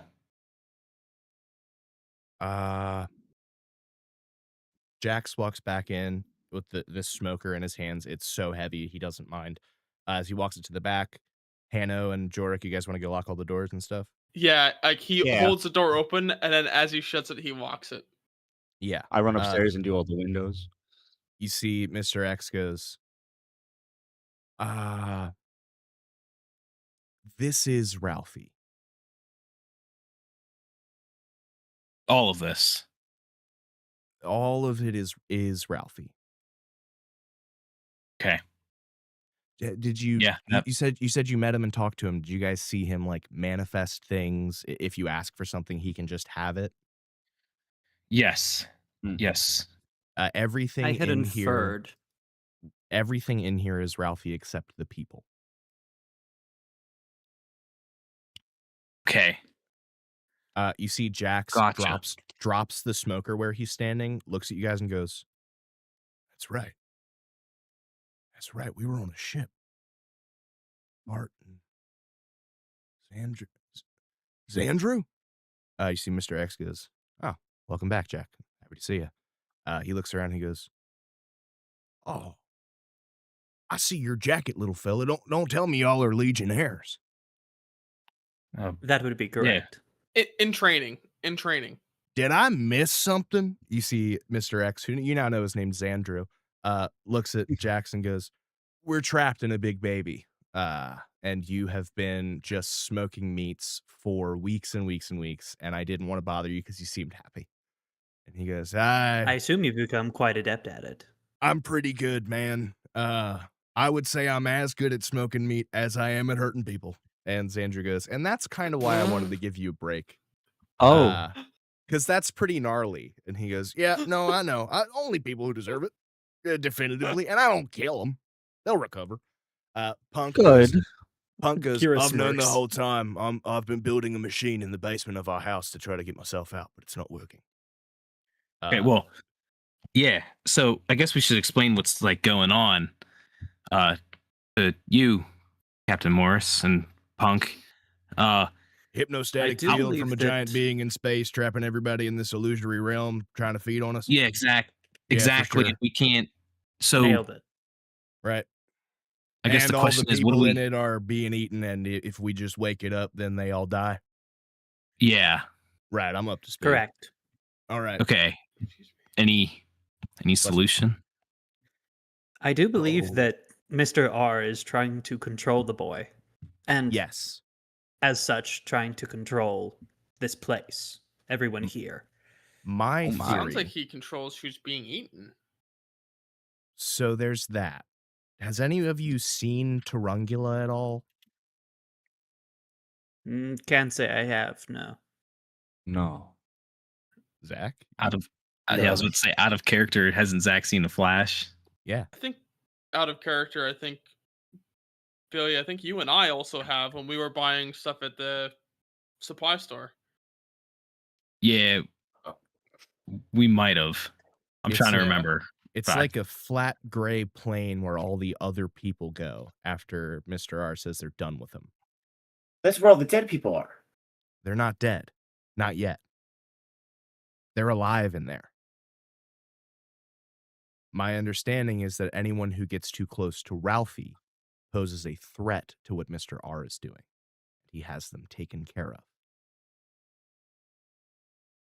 Okay. If you look through those Oh. pictures, past the dog, you'll see an old woman. Past the old woman, you'll see a tree. My understanding is that through the ages, Mr. R has convinced the being, who we call Ralph, to take different forms as a means of control. The setup here, which is circa 1990/2000s Earth sitcom, I believe comes from something he found while he was in here, and it is a format that the being we call Ralphie seems to like. But make no mistake, it is all manipulated and orchestrated by Mr. R, who, if you did your research, you'll know is adept at founding empires. He has made one for himself here.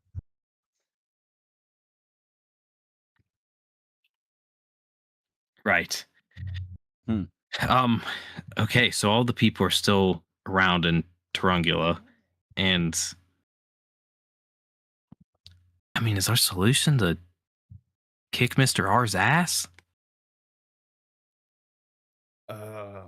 If I may, Yeah, please, please. as a security officer, I've gone through a lot of training about not hurting people, de-escalation. I love it. I think it's great. But sometimes an need to evil, kick someone in thousands the of years teeth. old emperor is abusing a child that's leading to the death of many thousands of people. And in that instance, if killing one guy saves all these people and that guy is beyond saving, that kind of seems like our one and only option. But Yeah, there is that. I guess I think then. I can manage that. well, hold on. That's a Ralphie little loves gung-ho. him. Ralphie loves him. As much as that's wrong, it has the mind of a child now. So if it knows that, that might be a problem. If you just murder its dad, Mm. I feel like the emotional response might be pretty gnarly. And not for nothing, if you harm one person and it still results in harming another, that sounds like it's against the Legion rules. Do any of you have any way to get out of Undalum quickly? Have you left at all? Oh, yeah. Yeah, we did for a little bit. We were out on the bridge of our ship, which everybody's like catatonic and asleep.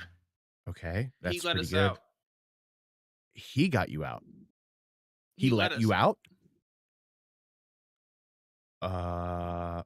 Okay, it's not as childlike as I thought. Okay, It that's clearly possesses some control of its own faculties, right. That's probably good for us. self-awareness. If you can get us to our ship, we can send out a beacon to have Legion Medical on their way. Oh, we've So already we got that did covered. Oh, hell yeah. You guys are great. Okay, well, still, if you guys can get us out, we can wait for them out there while you guys take care of it in here. We Right. can try to get a signal to you when it would be a good time to wake everybody up. Okay. Real quick, how do we wake everybody up again? I only just woke up myself from the illusion, but So do we my Ralphie? understanding is that Ralphie sounds like the only thing I've heard of in this conversation that woke anybody up for real. We not Ye- persuade the boy to wake up Mr. R. Push him out, so to speak. There We is were- one more wrinkle that you bring up. This is how it eats. It didn't seek these things out. There is no malice in it. It is basically an unconscious plant. And you can tell just by looking at it, whatever it is isn't fully matured. If we take its food source away entirely, that constitutes murder, as it is fully sentient. Taking away one man is not its entire food source. But taking away all the people it's got trapped, it's taken away a lot. When you went out there and Maybe looked it at is good then everybody, to leave.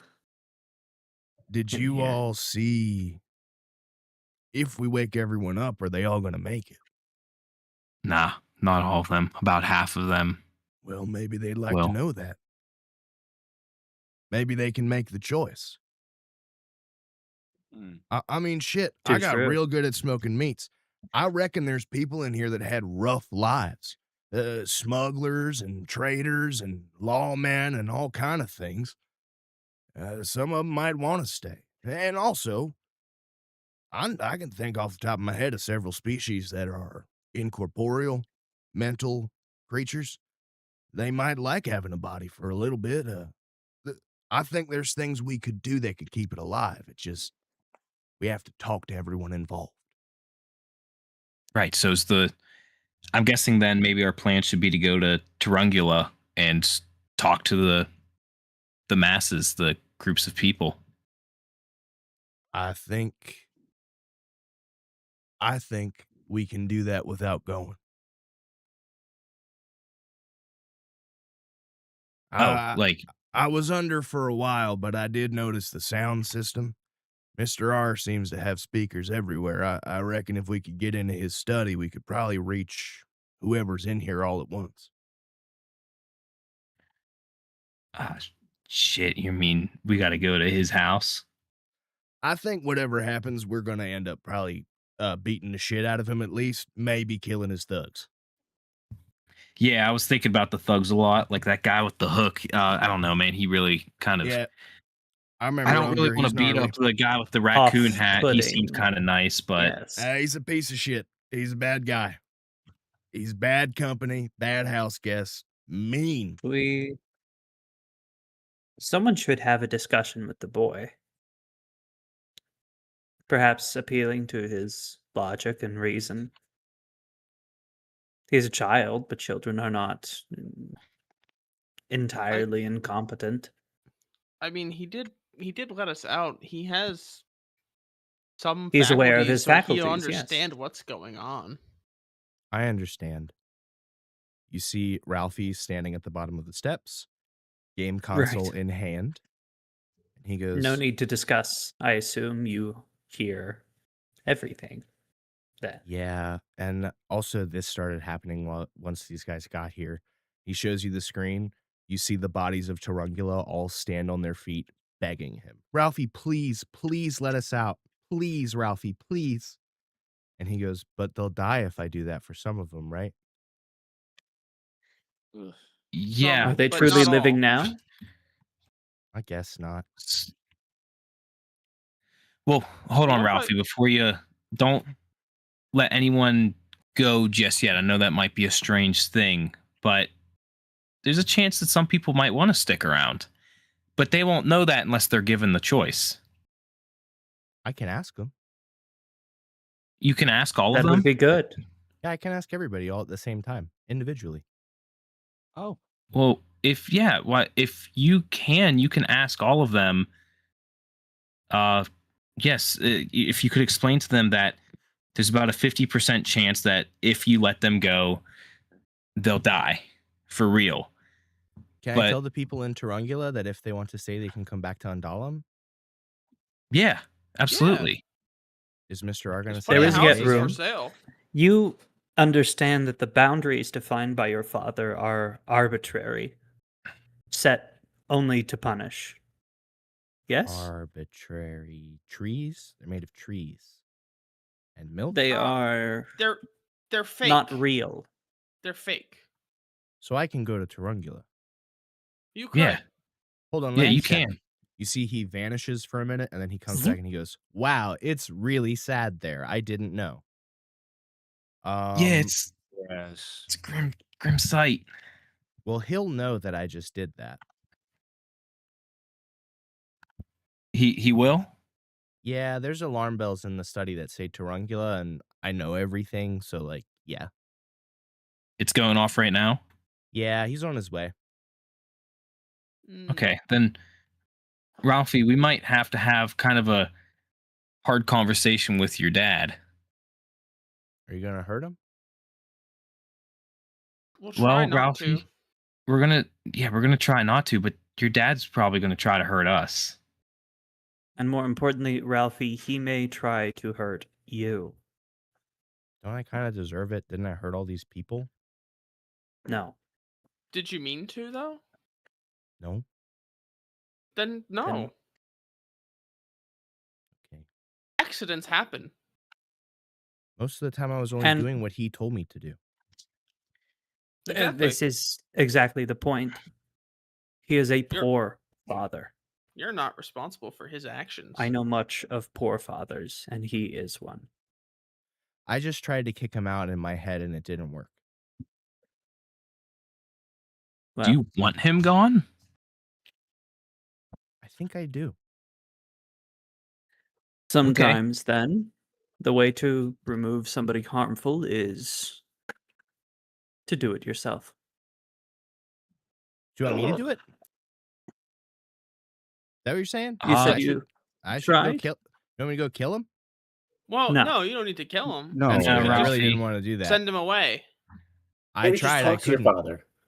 Well, Ralphie, we'll send him away. I don't want you to worry about Mr. R. I want you to worry about these other people, okay? Okay. Yeah, We'll don't talk to I don't them, want you to get and we'll talk confused to with too him. many things. Okay. Sounds good. Did you guys want to go to your ship? And you see Mr. X goes, yes, and it is a pleasure to meet you, Ralphie. And Ralphie goes, I was scared of you, but now I'm not. Your potato salad's kind of stinky, though. And he goes, yes, it is.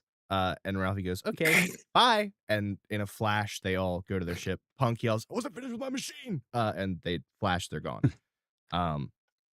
Did I he think- intentionally make incredibly poor potato salad? I think it just wasn't his thing. I thought it was quite good. which means it tasted a little bit like brain. I didn't use it. I think you hear an approaching engine. All right, guys. If it gets hairy, I mean, we know how it goes. Yeah. Kira, I'm gonna need you up beside me. Hano and Jaruk, you guys should probably hang back just a little bit. Mhm. And Helio, it's been a while since we fought together. Do you like to be up close, or are you more? I think I want to stay back for sure. All right, I we'll have a let. proposition. Oh, I would I'm a like little- to stay on the roof. He seemed like a very You- scary person. I mean, shoot. This might be really stupid, but there are windows and there's a roof. High You ground guys want like advantage. weapons and stuff? Yes. Just something to stun them with, to stop them from attacking. I Okay. suppose stun is ideal. He blinks his eyes hard, and you all have stun blasters on one hip, but you see that just like swords and hammers and spears and stuff fall into the middle of the room. Ralphie, Oh. could I ask a special favor for you? Yeah. It's like a cat seeing Could I a have a laser Spodek point. stick? He makes a golden Spodek stick. Oh, Is gold sweet. okay, or do you want another color? Gold was one of the colors of my team, the Beagles. Okay. He hands it over. Yeah, Billy takes it, and Billy will look at the rest and says, like, okay, do you guys want to be like up in the windows, and I'll just go and confront them? I shall Good stay to on the me. roof. Actually, That Billy, works for me. hey Ralphie, do you have a stun rifle? Sure. He makes a stun rifle that's like so high above your pay grade. You're so not allowed to use that yet. But yes. So Dan, take the way that your stun blasters work, just so you all know, they do stun. They also deal damage. So like you can get somebody down to 0 by using them, and then they're just incapacitated permanently. But otherwise, the stun works like stun. So it like works till their turn. And then out of combat, it's for a minute. So like it's for stunning someone and teleporting them into the brig on your ship. So in this instance, you're going to stun them, and then they'll go down, and then they will wake up shortly after. The stun rifle, Dan, take whatever rifle stat block you want. Just know it's dealing non-lethal radiant damage. Yeah. The That's what I car- figured. Yeah, the car pulls up to the front. Does anybody else want any other kind of weapon? These will do just fine. 'Cause I think Hannah's gonna go upstairs. Cool. Helio, Jorik, anything? No, I take Ralphie with me upstairs. Okay. He comes along. I mean, I still have my like tech, right? Spells. Yeah. Yeah. Okay, that's my thing. Yeah, Yeah. No, I'm fine. You see That's all I need.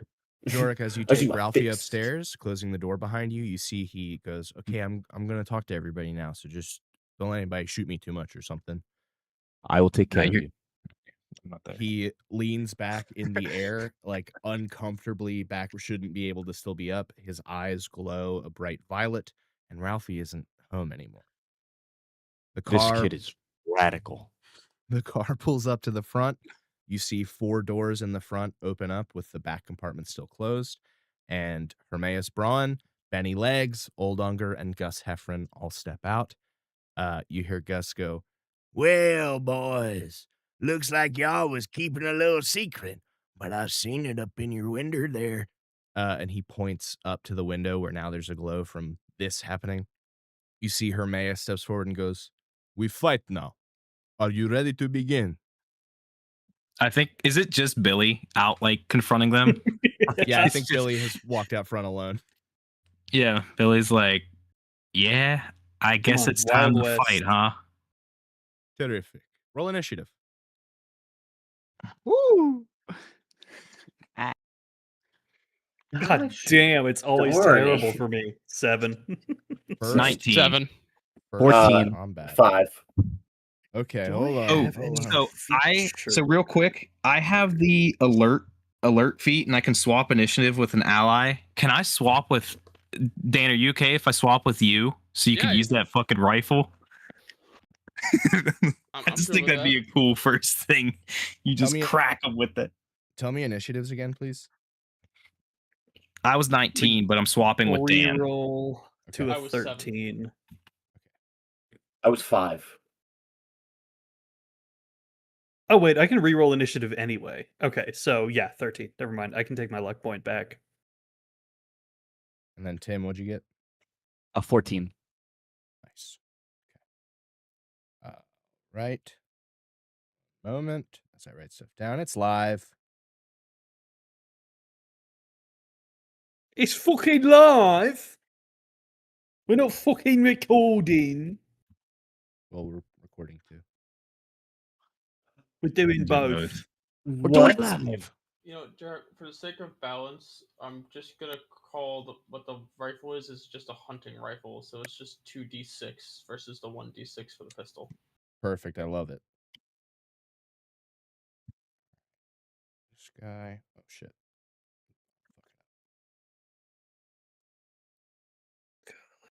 All right. Quick roll theirs. Got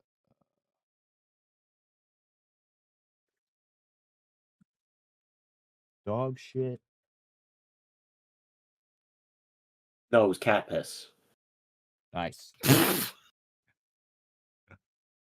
Nice, Zach. Nice. We missed that jugger energy. Missed it a lot.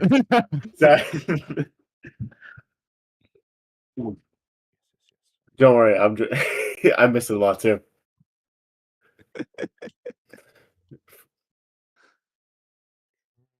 Glad to be back. Glad to have you back. Indeed. Billy.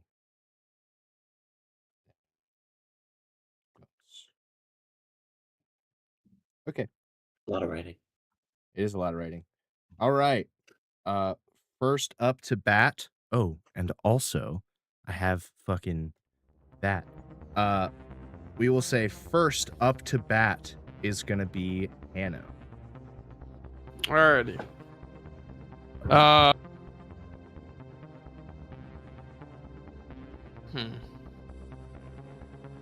I'm gonna go for the fly guy first. Okay. forget Benny his name. Legs. Any legs? Hell yeah. It's a 10 to hit. A 10 does not hit. You are above him. You have high ground. So you Oh, yeah, roll with advantage. You're gonna win there. 14. 14 will hit. Alrighty then. That's 12. 12 I points kid of you not. damage. And then remind me of the DC on the stun. The stun, I believe, is a DC 10. He Constitution saving throw. On. saves. So he is not stunned, but he does take 12 points of damage. He goes, ow! That's great. Anything else on your turn, Dan?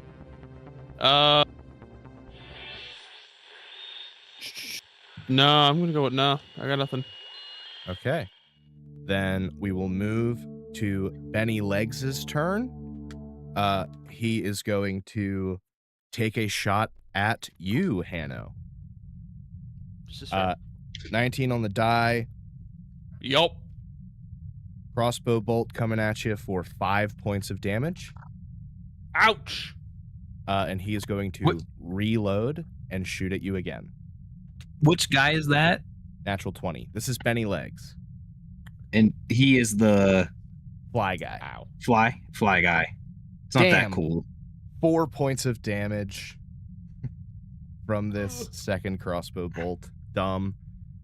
And that fully ends his turn. And we move to Jorik's turn. I think honestly he's got like he lodged an arrow like between the shoulder joint on Hanno, so Hanno is just like really hurting, like he can't do too much. Yeah, for sure. Cool. All right. I crack open the window a little bit, just enough for the stun blaster to point out. Yeah. And I what's the guy's name with the hook? Gus? Old Unger. Old Unger. I'm gonna shoot at him with my Shoot at stun gun. Shoot him with your stun blaster. 19 to hit. 19 hits. He rolls an 18 con save. Okay. 8 damage. 8 damage. Pretty good. Both these guys look pretty hurt. Anything else, Tim? I think that's it for now. Okay. Then Jorik fires a stun blaster, hits Unger, who doesn't go down, and we come to Kira's turn. Alrighty. Given I have decided to perch on the roof, I'm just gonna glide down to Mr. Legs. Hell yeah. Whatever distance that may be. You got it. As long as I'm more than 10 feet above ground, I can, glide down basically on him. And then I'm just going to hit him with an unarmed attack. Yeah, make it with advantage. Absolutely. Doesn't really matter because I believe a 17 will hit. It sure will. 17 will hit. That's 5 piercing. And I will add a seal.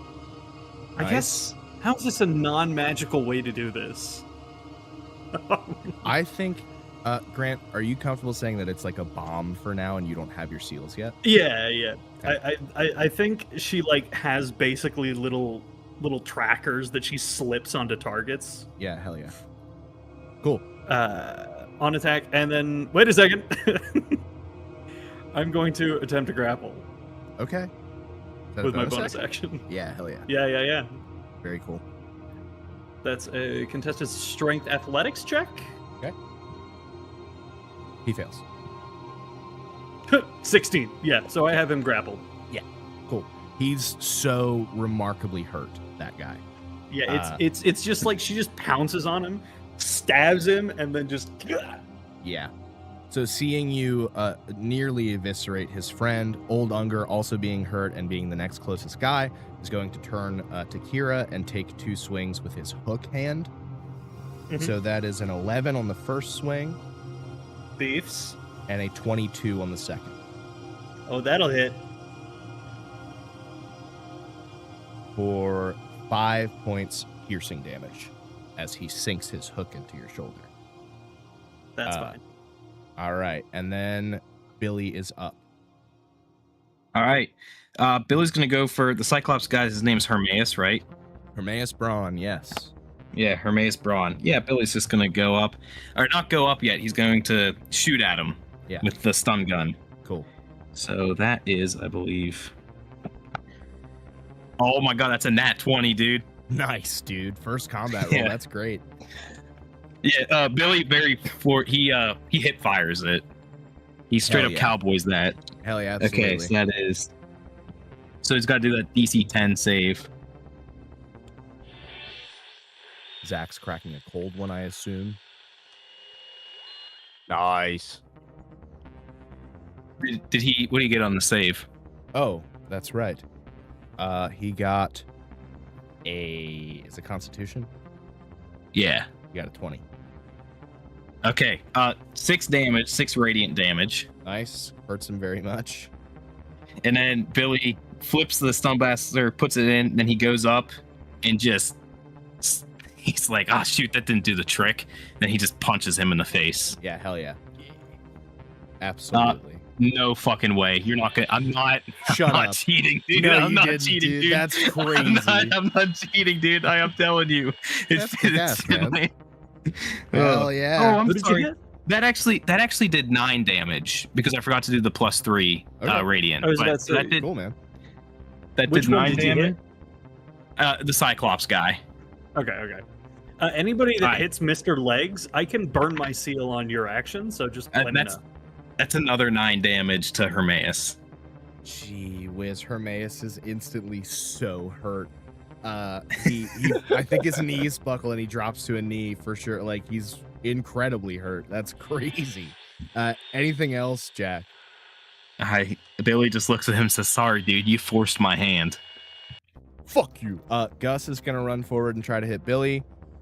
It's a 2 on the die for the first one, and the second one is a 22. Yeah, 22 hits. You take 5 points bludgeoning as he hits Okay. you with the butt of a rifle. That's fair. And then we move to Hermaeus' turn, who is also going to swing on Billy. First is an 11. Yeah, no. 2 11s. He's not doing well. And that Yeah. brings us to the top of the order with Hannah. Oh, right on time.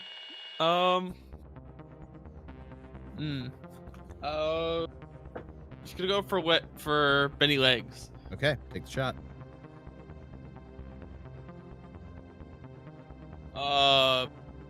That's a 20 without rolling for advantage. Yeah, that'll hit. Just basically sticking, not nat 20, just a Yeah. modified, but You hit him. yeah. And add 7 on the dice. Benny Legs, I think he goes down permanently incapacitated by this light gun. Benny Legs is out of the fight entirely. Dan, anything else on your turn? You know what?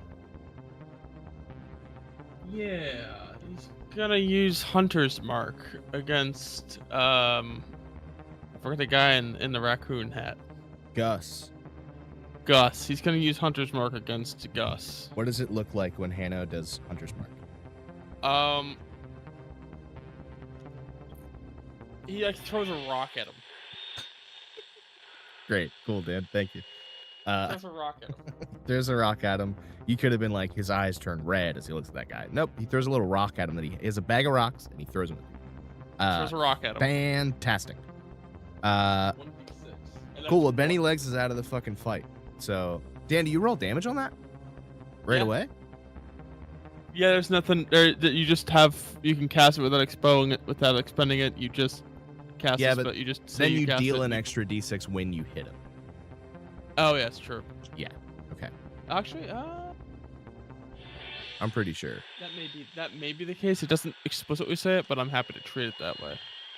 I will check real quick. But Tim, you are up next. I'm gonna shoot the fly. He's dead.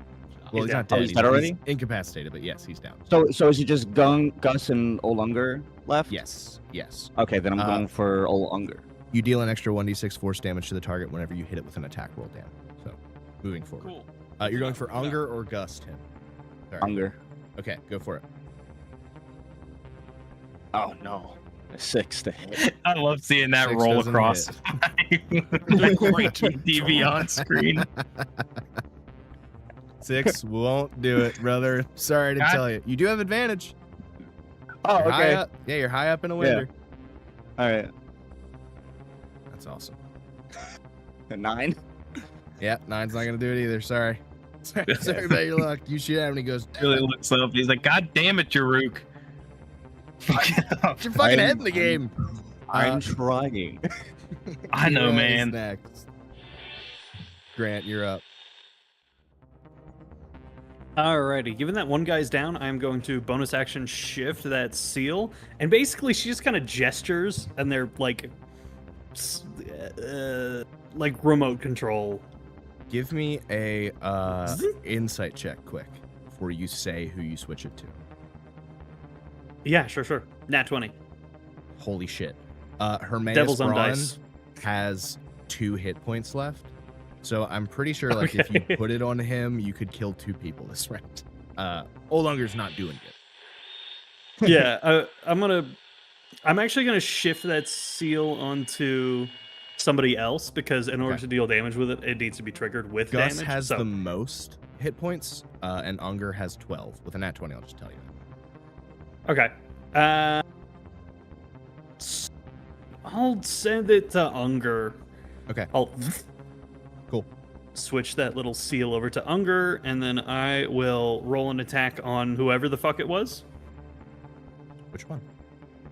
The guy with the only 2 hit points. Oh, Hermaeus. Cool, yeah. Oh, yeah. Yeah, I'll go for Hermaeus. Go for him, yeah. Cyclops guy. Come on, Talons, baby. Actually, you know what? Fine. I'll be decent. Ooh, only an 11. 11 hits.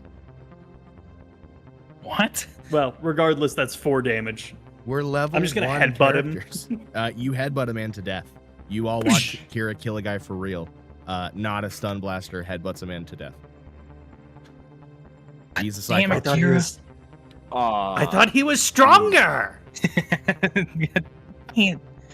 Ah, shit. I didn't see anything. God I was damn it. going for something less lethal than my fucking I did. razor Hannah sharp yells from claws. I upstairs. was like, surely a headbutt won't kill him. Hannah goes, I saw it coming. Yeah, I know. That's I know. great. Unger I goes, thought Hermaeus, I thought you we were were stronger." in love. That's the first thing that old Unger has said. Ew. Does a Okay. 13 hit Kira? Oh no. Yeah, it will. Yeah? I don't have any reactions right now. I Damn. have no shields. That's 3 points Maybe- of damage maybe from the I'll- first hit, Kira. Damn. First? Oh, Yeah, I'm and then dead. it's a 19 on the second hit for 5 points of down. damage. Yeah, I'm down. Okay, you see Unger hits Kira with his hook hand, and she goes down. Then we move to Billy's turn. Okay. Hermaeus is still up. No, he's dead. Yeah, he's actually dead for real. Yeah, Hermaeus is gone. Fly Guy's gone. Yeah. And you said Unger's gone, or is he just looking rough? Unger's looking rough, but he's very much still here. And then Gus is fine. Yeah, I think Billy just leaves the pistol at his side as he swings the Spodek stick now to the right to him, and that's going to be a 17 to hit. That'll hit, absolutely. And that is going to be 8 damage. Okay, to Unger? Yeah. Okay, he's way more hurt now, but still up. Dang. Billy's like, come on. And then he just sucker punches him in the stomach, or tries hell to. Oh, sick. That's a dirty 21. Fantastic. All right. Zach, and did you that's not going take to a be, turn? Zach, you gotta say something. I went back to the top. Why do you want to shit. interrupt? Yeah, I think I missed to write yours down. I will add it right now, and you'll go next. You'll take 2 turns. That's I rolled a 6 on the D6. That's 9 more damage to him. Dead. Old Unger is dead. Yeah. That's an insane amount of damage. Helio was distracted because that game console was being all fucked up and he had to go talk to it for a minute. But Helio runs out and gets 2 turns right now. There's 1 guy left. You watch Billy slug a guy in the stomach so hard he goes and goes down. He's done. Can I use? First off, I'm going to use innate sorcery, so that I get advantage on the attack I'm about to do. Cool. Increases my. Oh, and it also increases my spell's DC saves by 1. Cool. And then I'm gonna use, and then you're gonna see me take out of my bag some like really large attachment, and in my body starts to glow, glowing with the innate sorcery, and then I push it through my arm and attach that attachment to my stun gun, and I use Sorcerer's Burst, and you see a giant mass. Can I use it non-lethal? Yeah, it's firing from the stun gun, so I will say yes. You use your Toon Force to upgrade your stun gun quickly, and yes. And then it blasts through my arm straight through the stun gun to then shoot him. Kick ass. That is. Well, that's a 15. Hits. Awesome. 1d8, and I just do that on there. Oh, sweet. 8 damage. Cool. Looking hurt. You can take your second turn if you like. Well, I'm just gonna. How long does innate sorcery last? Oh, 1 minute. So I still have it. Yep. Okay. I'm just gonna shoot. Like do the same thing basically. Yeah. Cool. Charges up again. That time it's a 21. Hits. And I have a D8 over here. Oh, there it is. 1 damage. Terrific. This guy in this coonskin hat looks down and he goes, I never liked you, you little light grub. And he's going to swing on you. He's going to run up and swing. It's a 10 on the first hit. Misses. I'll be damned if it isn't a natural 1 on the second hit. That'll take us back to the top of the order with Hanno. I knew you liked me. Damn, son of Let's a... go. Yeah, you're up. He's Dan. gonna shoot at him. Get him. Get him.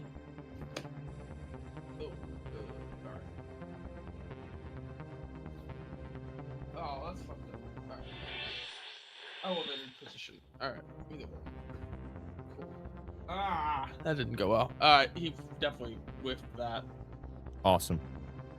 He got a 4. Like, he whiffed that. Yeah, you beef. For sure.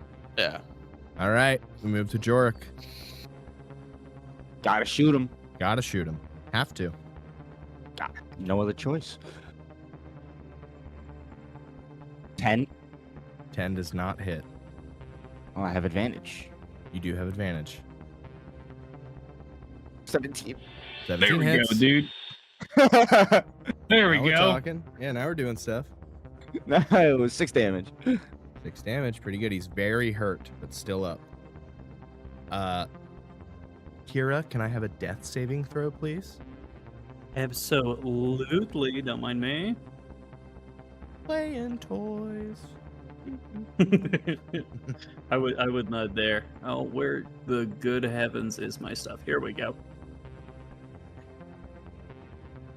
14. 1 successful save. Very good. Old Unger is gone, and that brings us to Helio's turn again. Now I go over to Kira and I use Save the Dying, or Spare the Dying. There we go. Good use of the spell. Kira, you see Oh, it feels so good to cartoon- not have to do that. You see cartoon birds start circling around your head as you come to a little bit. Zach, how does it It's look okay. as you use it? I think like the exact same thing happens where my energy transfers and I put my hand on his chest. I find a way to come down to him and I put my hand on his chest and it just transfers into him.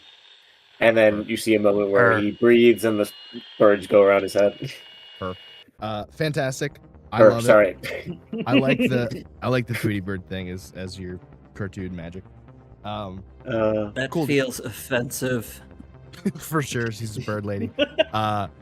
Zach, do you have anything else on your turn? I'm trying to find Spare the Dying now. I knew I had it. Okay, that's an action. It just so stabilizes. They stop making death saves. I'm gonna also I think you also gain at the same one hit time point.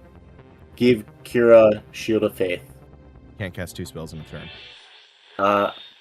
Shield of Faith is a spell. You're right. Is Spare the Dying a cantrip or a spell? I believe it's a I think it's a spell. cantrip.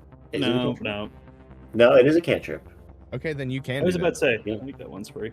Okay, yeah. Then I give. Then I use also. In that same moment, you just add more AC. Where did that spell go? Cool. I use Shield of Faith, so you get +2 bonus to AC for the duration. Hell yeah.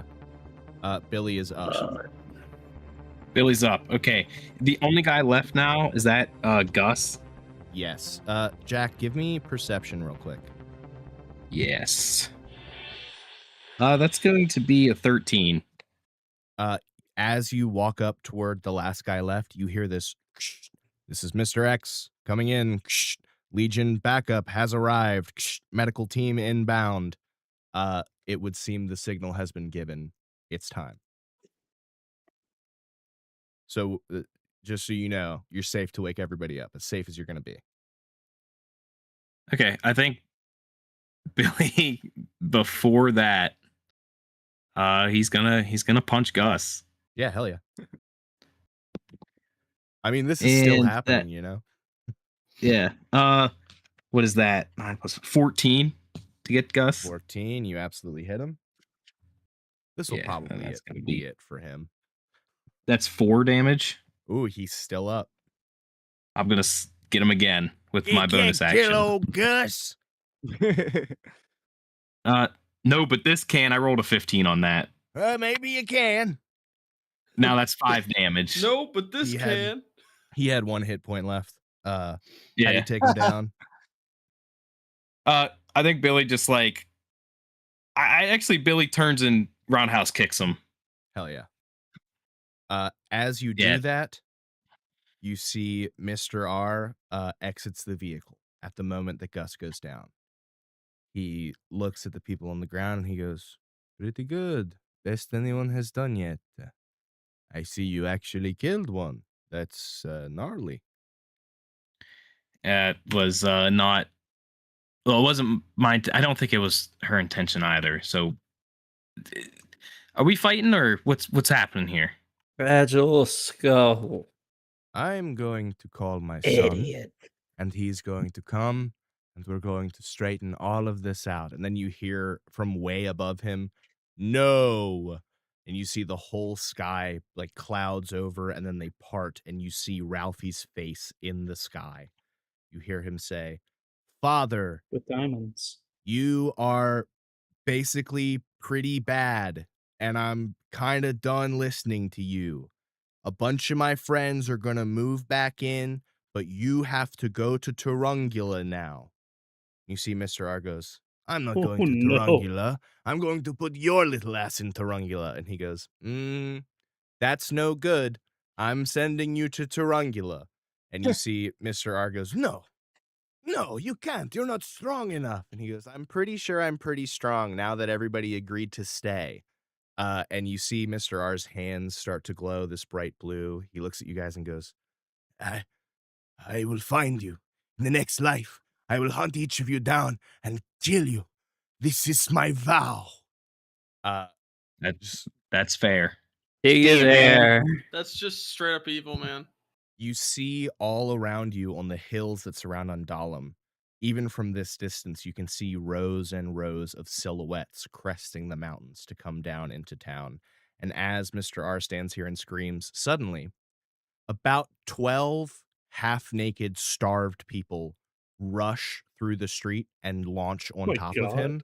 And there is the sound of Ah. ripping and tearing. You see Ralphie goes, "If you won't go, we'll have to take you ourselves." Oh, As he Okay, Ralphie. digs his nails into the street and they fully come off, Nice. he is pulled out of town toward Turungula, and you see the face coalesces into a little boy and lowers down and goes, I talked to everyone, and they all said that he sent them to Turungula, so I was a little mad, but I think I took care of it. Yeah. Are you ready? Very. Yeah, we're ready. Suppose we're as ready as I'll ever be. Okay. A lot of Claws people are wanted way to up and- leave, so about half the people are going to go, but a lot of the people wanted to stay. So I get Well, to keep some friends, and that's good. I can see why they'd want to stay, Ralphie. You're a pretty cool kid. Hey, Now thanks, your Billy. pizza party continue forever. Just sometime if you want, especially now that I know, I would like you to come back and play that game of Spodok with me. Yeah, man. We can do that. Okay. Well, I'll let everybody wake up now, I guess. But thanks for helping. See you around, little dude. Good to meet you, Jorik. I like your tentacles a lot. I was nervous to say that, but I'm confident now. Yeah. That's good. All right, well, eat some pizza out there on the road for me, all right? And pizza. Yes. Pizza. And as he gives you one Pizza. more pizza, Pizza. you will also say it. There is a white flash of light, and suddenly you all awake in a stark white room. You are seated, kind of reclined around this central funnel with these helmets that come up off your heads. Helio, yours kind of unplugs from your helmet and rises up. As the mirrored screens all around you are glaring back, you hear, "Good work, gang. It's the first A we've had this year, which is extra impressive since you would have auto-passed anyway." Oh, No, wait, we got an A?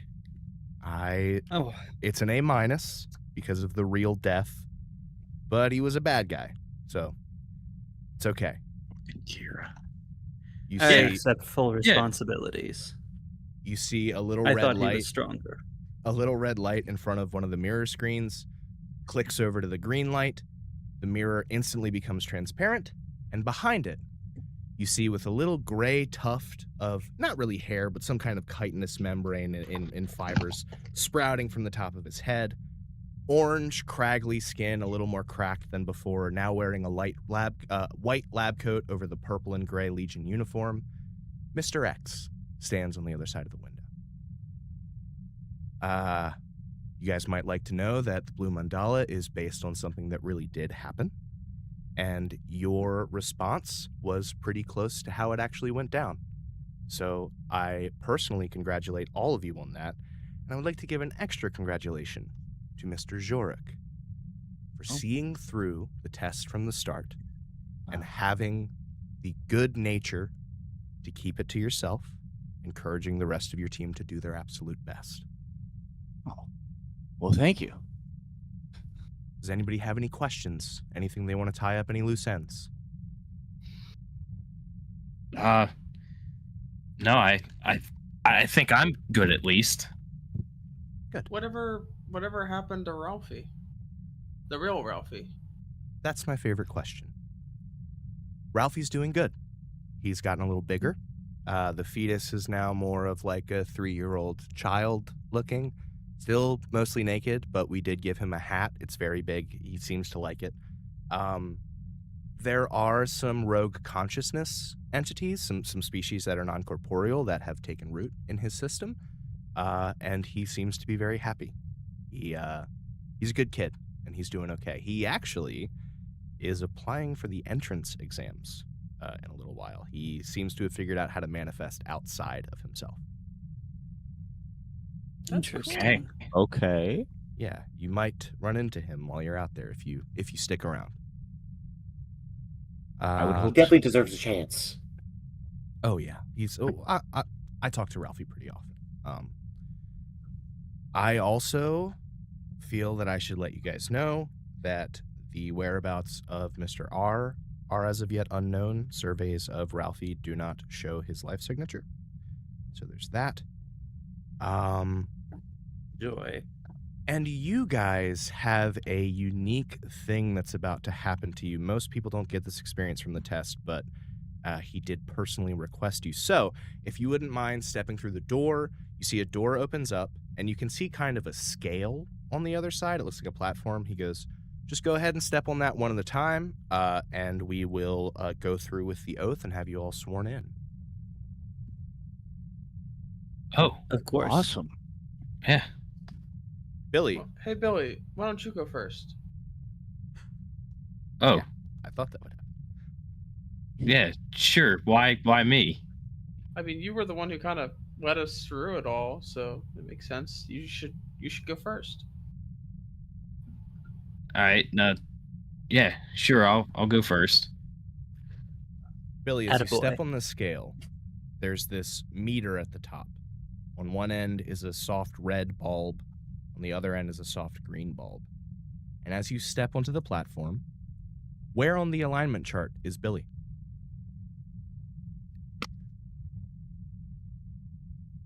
Billy's lawful good. I think you see it full dings all the way to green. And he says, do you hereby swear to do your best to uphold the tenets of the Legion and protect all those involved? Yes, I do. Welcome aboard. You're an L1. Please step forward. Oh, heck yeah, man. Who's next? Okay. I'll go. Yeah, step forward. Helio, you step forward. I think you maybe recognize Mr. X a little bit because he is a lead science officer for the Academy, and you are an anomaly. So I think you, Hanno, and Jorik in particular, he's like not like a professor, but like a student advisor type relationship where like you see that guy maybe twice a semester when you were training. Helio, where do you fall on that alignment spectrum? Neutral good. Neutral good. I think the green goes 3/4 of the way, and he goes, that's good. It's within the tolerable range. If any of you register in the middle, we'll have to talk. Helio, you hereby swear to uphold the tenets of the Legion and do your best to help everyone involved? That's all I care about is just helping other people. All right, well, step forward. Yeah. You're an L1. You are officially sworn in. Who's next? I will go. Jorik, splendid. Step forward. Where does the green go? Lawful good. All the way. Yeah. Big ding, and he goes, I totally did already know that was going to happen. Jorik, do you hereby swear to uphold the tenets of the Legion and do your best to help everyone involved? It would be my honor. And ours to have you. Step forward, L1. Who's next? I'll go. Hanno, please. Where does the green go? Lawful good. Do you hereby swear to uphold the tenets of the Legion and do your best to help everyone involved? Absolutely. Step forward, L1. And then there was one. Kira, please make your way to the scale. Aye. Where does the green go? Where does the light go, Grant?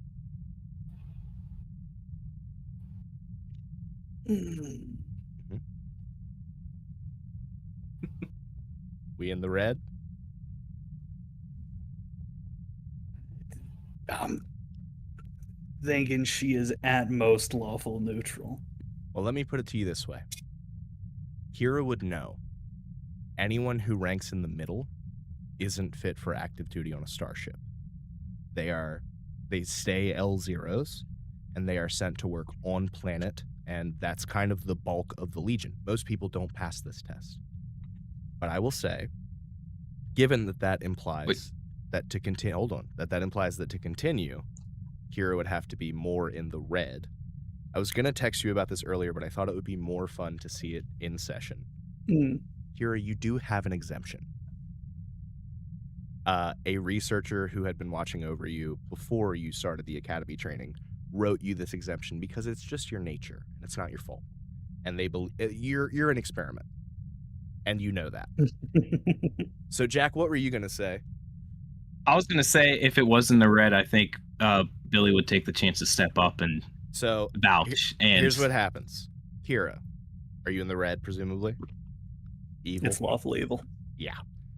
You see, he goes, well, you might be surprised to hear that lawful anything is better than neutral for us. So, Kira, for you to become a true L1 and take the oath, I am going to need you to appoint a steward, someone who will report back on your movements and actions. I want you to be a part of the choice. You are not being surveilled without your consent. We just need to have eyes on you to make sure that you are on a path that aligns with our values. Is that acceptable? Aye, it is. I will allow it to be your choice, barring any unforeseen issues. Who do you, among your party, elect as your steward? I would like it to be Billy. Mr. Forrester, you accept this responsibility. I do. Kira, do you swear to uphold all tenets of the Legion, always, and to do your best to help all those involved? On my life. Then step forward, L1. Congratulations, everybody. Welcome officially to the Legion. If you'll continue through the next door, your captain is waiting for you. Joy. Exciting. No, that's good news. Excited. As you guys step through the open door, Mr. X says, I'm excited to keep track of your progress. And if any of you ever need anything from me, any science stuff that gets too heavy for you or need something brewing in the background, I have all these arms and a heightened attention thing, so I can handle a lot of tasks. So I get bored, so come help. I used to go do the stuff, and now I just run the test. So anyway, have fun. The door opens. You guys step through. And this room is like a big waiting area. It looks a little bit like 10 Forward from Next Gen. So there's like a bar section and then a bunch of tables, seating areas. And I think you see most people here are on the other side of the room from you. There's one guy sitting at the bar. His back is like a third of the bar's width. He's absolutely gigantic. He has a scar on the back of his head that you can see through his hair, but his hair is it's salt and pepper but blonde. It's blonde with flecks of gray throughout, and you can just see like rippling muscle just moving as he shifts ever so slightly to take a sip in the back of his white shirt. You see a figure comes up and sits beside him with a large mohawk and says something to him. You see the man turns around to face all of you and goes, "Well, it's a pleasure to meet you guys finally. I handpicked you. I'm your captain, Jax Morris. It's a pleasure." Yeah, pleasure's ours. To meet you. Very nice to meet you. Did you meet me before? You brought over some really nice greasy ribs. I'm good at it. Everyone make me history checks. Oh shit, 16. 16 here as well. Hey. 19. Hey! 16 also. Hey! Hey. 7. Nice! Attaboy. There we go. Helio, you didn't really get into the We whole got him like, back. famous captains and stuff like that. The rest of you, absolute Captains. legend. This guy is one of the most storied Legion captains in the fleet. He is Mr. Run directly into combat. He is known for being a little bit uncouth, but surprisingly empathetic for a very scary individual. I think everybody who got above that 16, I'm just going to tell you flat out, Zealot Barbarian level 10. Damn. And I think you all know the rumor about him, and you heard it before. He takes a lot of pleasure in hurting people, but not in a way that he seeks it out. Just in the way that when it comes down to that, he's a fucking artist. So like, just has a deeply scary energy, but he's such a nice dude. You see, he has one blind eye. That scratch on the back of his head goes all the way across his head. And the guy next to him turns around and goes, "Yeah, I'm the first officer, punk. You probably saw me there too. I'd love to get the Hello, introductions. Yes. Yeah. He looks at you, Kira, a little extra. And then he goes, we actually just got a distress call that we have to go get to. So pack your shit, get on the ship. It's coming in now. Before we go, there's no chance we might have a hard light shield projector, personal use. Oh, madam, once you're on board, you can pick all the toys you want. And may I introduce to you, gentleman and lady, the Hylas. Thank you. You see he points out the window of the bar, and you can see it coming into port. It looks like a dodecahedron, a 20-sided polyhedron. However, wonder what that's like. you see part of it. I can just show you because I have a thing that looks like it. It has these flaps popped out of it. It's folded in such a way that it's kind of like this, where this front section comes off and there's these two wing flaps. And as it flies past, you see it raises its center portion. You see the teeth in the front of it. You hear the Hylas roar through space. You note the crab-like legs protruding from its bottom and the glowing warp cells in its aft. She's a good ship. Little feisty, pretty hungry. But she's going to take us where we need to go. Right now, looks like where we need to go is Erd Station. Y'all ever seen a giant die? No. No. Not recently. I Well, you're believe about so. to. And he stands up, slams his drink, he goes, 3 for the road. And he goes, I'm just kidding. And then goes and walks out the door, leading you all to the ship. And that's where we're going to leave it for this week. Dum-da-da-da! Ooh. Good second session. Great first combat. Let's do a very quick fire fast round of Rose Thorn Star Meteor, just while we're still on. Yeah, I got a rose. Let's hear it. Kira jumping on top of the roof just so she can do a fucking elbow nacho drop. Dive bomb. Is- Yeah, yes, bitch. I was like, hell yeah, dude. I was like, basically, I set out with making my character a fucking pro wrestler. Yep. Like, It's awesome. It totally Well, 'cause for a rocks second the there- bits. Go. I Really was good. like, oh, it's just gonna be me down there. Like, and then she jumped down, and I was like, oh, thank God. I was like, come Anybody on now, else man. have anything quick? Because I just remembered something else we got to do. Not on stream. Rose being back.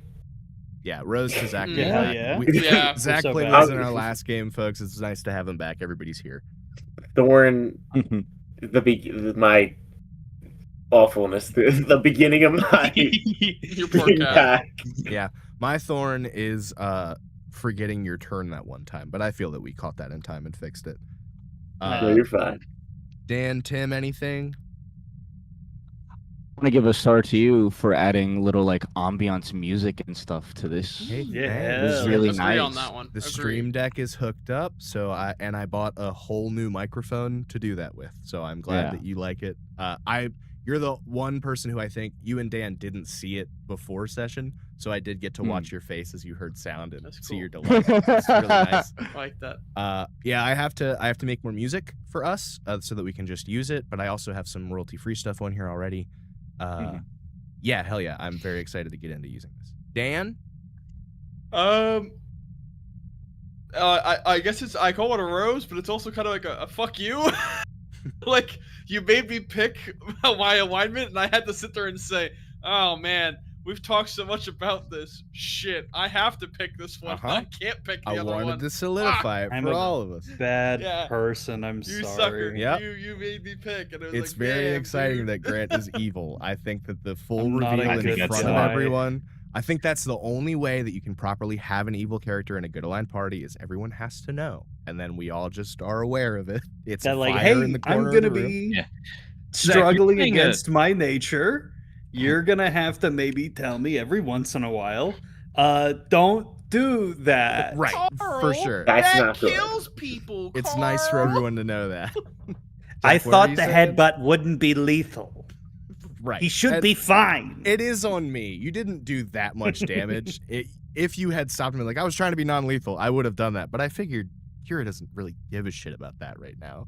So No, I think when she's that like adrenaline fueled, it's like if you I jumped deal off damage, a roof. You're killing that guy. Like, I went straight for the fucking power bomb, dude. you Like, headbutted a Cyclops. I think that kills them, dude. I pulled out some diabolical If Daniel nothing Warren else, it blinds Johnson him. shit. Yeah. Yeah, his head meat's all fucked up. Yeah, you blinded that poor man. Jack, were you gonna say something? He needs head. I was gonna ask Zach. Wait. Zach, are you playing a cleric?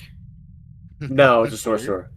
Sorcerer. It's a light okay. sorcerer, but I think I took Shield of Faith Port spell. because I know why you Okay, take cleric. gotcha.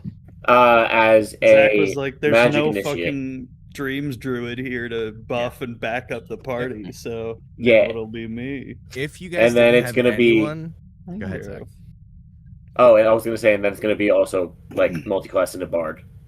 Oh, sick. If Hell you yeah. guys didn't have anyone with healing, I would just be forced to like give you potions and stuff like that, which I'm prepared to run that game, but I like that we have at Stims. least one person who can be on that, so I don't have to only be on that.